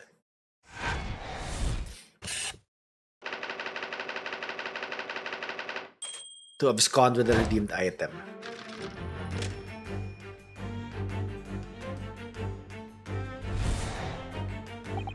Now, Mr. Benedict, let us continue. For we must expose the details of this elaborate crime you have in the planning. This is utterly absurd. You suggest that I, a gentleman, decide a wheeze to filch some tawdry article of pawnage? Have you forgotten that I redeemed the article in the proper manner using the watchword? Had I not been the one to deposit it in the first place, how could I possibly have known the relevant details? N'est-ce pas? Oh, but the watchword can be discovered. As you're only too well aware, Mr. Benedict. And your furtive glance is more telling than I could have hoped. What? It's in the ledger. Let us consider how one might come to learn a secret watchword relating to the pawn property of another. The method is revealed by the council note on the counter which your eyes were inadvertently drawn. It's the ledger.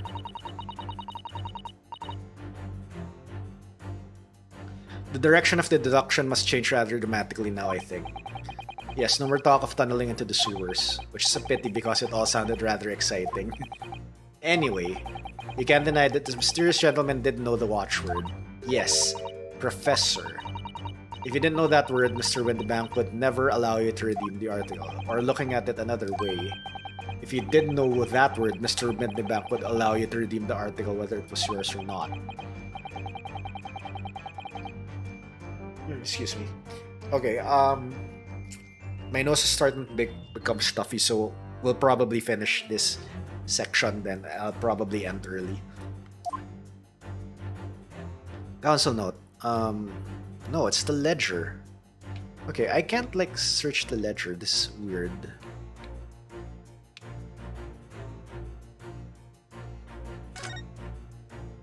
Allergies, probably. I don't know, but yeah, to be honest, yesterday I felt like something was coming up, but when I woke up earlier, it was apparently gone, but I don't know. Okay, look at this, Miss Osato. It appears to be a memo that Mr. Windybank has scribbled to himself.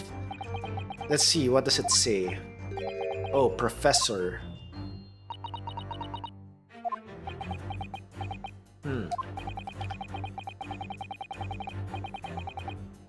Mr. Windybank must make a note of the watchwords his customers give him right before their eyes, and in alarmingly clear script as well.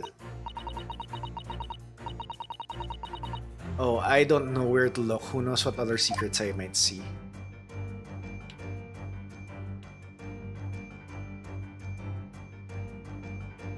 I think there's nothing else. I was thinking the ledger initially, but it's the note let the council notice the revolver.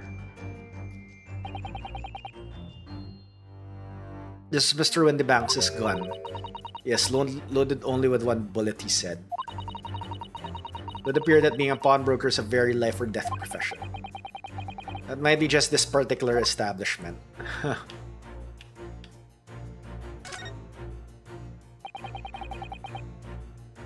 This looks to be quite an old lamp, but it's obviously been well looked after, and there's oil in it too. In other words, it's still in use. Yes, it would appear so, but as far as how it could be related to Mr. Benedict knowing the watchword for the pawn article, I have no idea. This makes two of us. Yeah, I have nothing else but the notelet.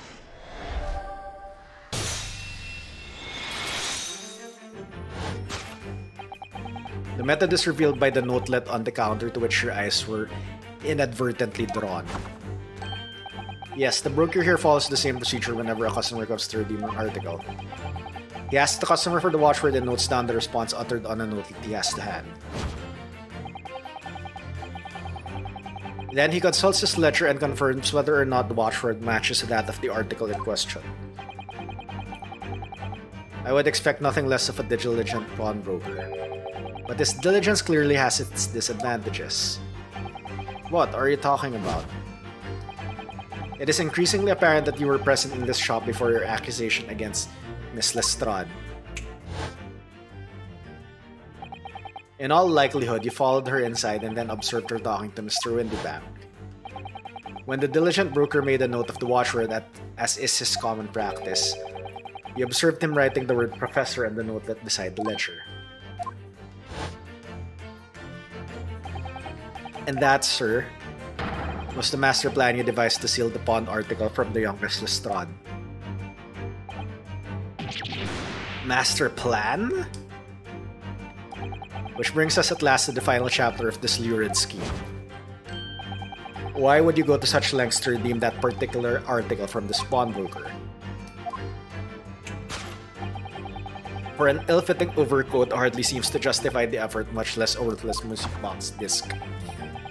But naturally, you have had very good reason to make them yours, didn't you, Mr. Benedict? I have no idea what you're talking about. Allow me to present a rather interesting piece of evidence. You see, this picture postcard tells us all we need to know. The articles we're talking about are the overcoat and the music box disc that was in one of the pockets, which according to Mr. Windybank isn't even worth a penny, and yet this man went to such lengths to steal them. Why? I wonder if perhaps we already have the evidence we need to explain it. Could we? Really?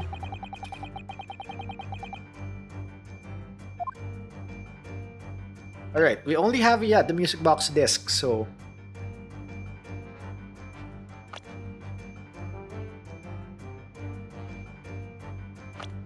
Yeah. We only have this. Yeah, we checked that earlier.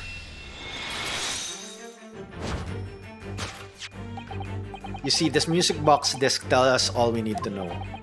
What's that on the back? It reads, "For McGilded." Ah, Mr. Magnus McGilded, the unfortunate philanthropist who perished in curious circumstances at the Old Bailey 2 months ago. A prominent man in London, though his loan-mongering demonstrated a distinct lack of scruples. So, you're an associate of his, are you? Or perhaps a subordinate? Mr. McGilded was a man of unusually small stature, in fact. He was precisely the right size for that overcoat that you've squeezed yourself into. Your true identity remains shrouded in mystery, Mr. Egbert Benedict. But the final conclusions here is crystal clear. The reason you came into this pawnbrokery today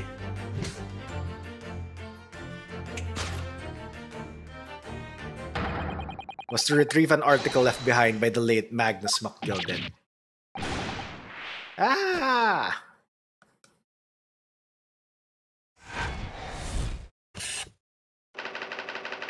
To acquire an item deposited by Mr. McGilded. Oh.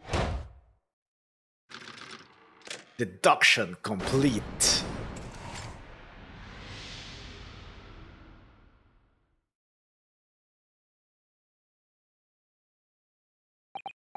Well, well, Mr. Magnus McGilded. Not a name I expected to hear in these circumstances. Mr. Sholmes, I'm afraid there's something very troubling on my mind. Pray tell, Miss Susato. Well, according to what Mr. Windybank told us earlier, today was the final day on which the coat could have been redeemed, was it not? Yes, ma'am, that is correct. Today would be precisely 2 months since it was first deposited. Well, today is 15th April, so 2 months ago today would have been 15th February, sir. That's right. It's all carefully recorded in my ledger. Deposited at 10:30 p.m. I see. What? But that suggests... Yes, 15th Feb. Wait, is precisely the day on which the omnibus murder took place. Alright. Okay, I thought he was already dead by that time. And 10:30 in the evening is precisely the time at which the terrible events were unfolding.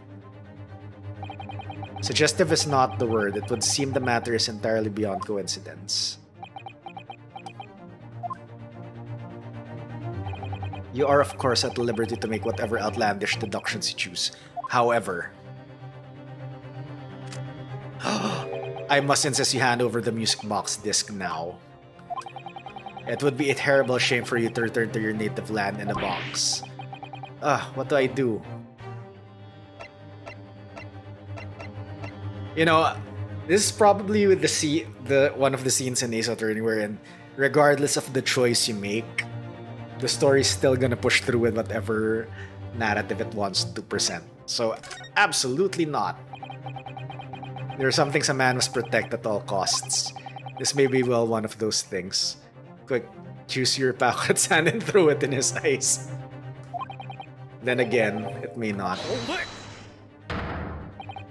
Mr. Windybank. This is my shop. I can't allow any harm to come my customers if that were to happen.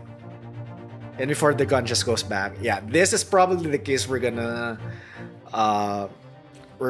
like take over. There's gonna be a murder. We're all witnesses, blah blah blah. I should have to take my own. Oh my god. No. Mr. Wendebank, no. Alright, that's enough. Oh, it's Tobias. Inspector Gregson. Inspector? That's right, Sunshine. The alarm was raised on one of our dedicated emergency lines. So we got here as fast as we could. Now, what's all this about, eh? Oh, praise be, you're here at last. I was moments away from forfeiting my own life and my very own establishment.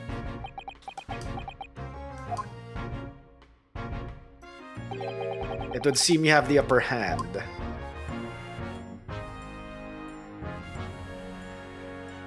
Oh, now he doesn't have the code. Right, you have a lot to got some explaining to do. I don't appreciate being bothered with some petty argy-bargy. Petty? Mr. Wendebank very nearly met with his end. Yeah, by his own gun as far as I can tell. Oh dear. And the whole of Britain could meet with its end if I don't get to the bottom of the case I'm supposed to be working on. What on earth is the case, Inspector? Spare no detail, Gregson. I might have said a little too much. No matter, it's nothing to do with you lot.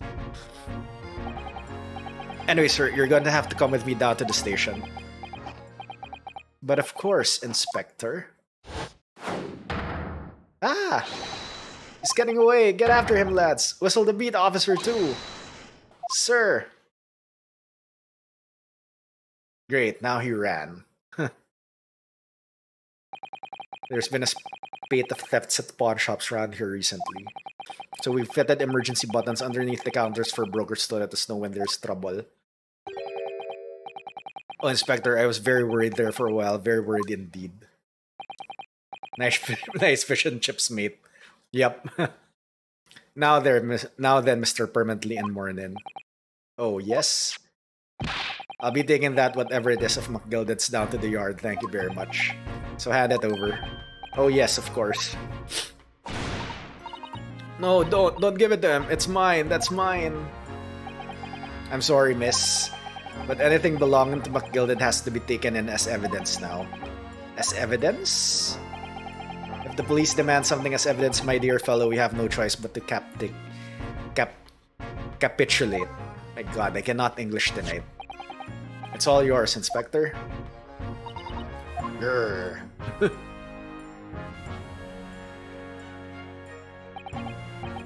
And so we handed Mr. McGilded's disc over into Inspector Gregson. And we're summarily turfed out of the shop and onto the street. To be continued. Alright, that's a good place to end for tonight. Oh my god. My nose is so stuffy and so itchy.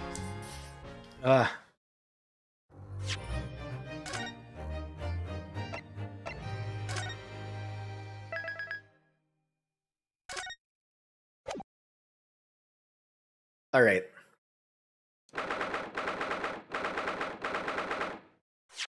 Alright, we will end there, so... Let's just save again, just to be sure. Because I cannot talk anymore. 2 hours, yes, 2 hours for like, just the first part of the investigation. This is gonna be a long case, I assume.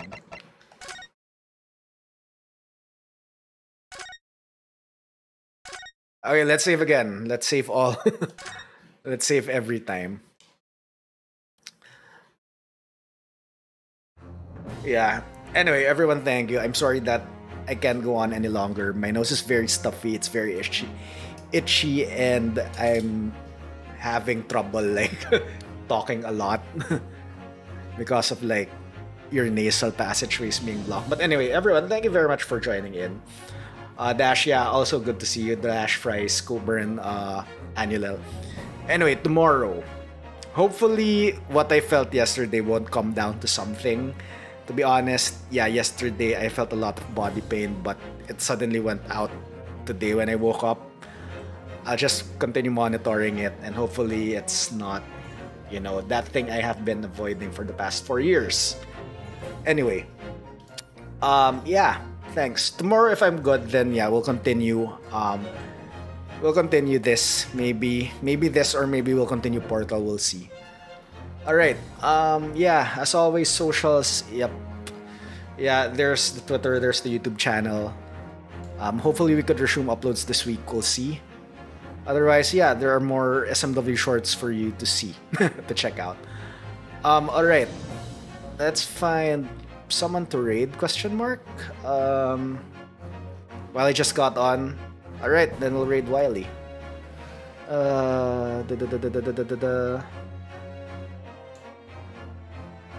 Yep, let's raid Wiley.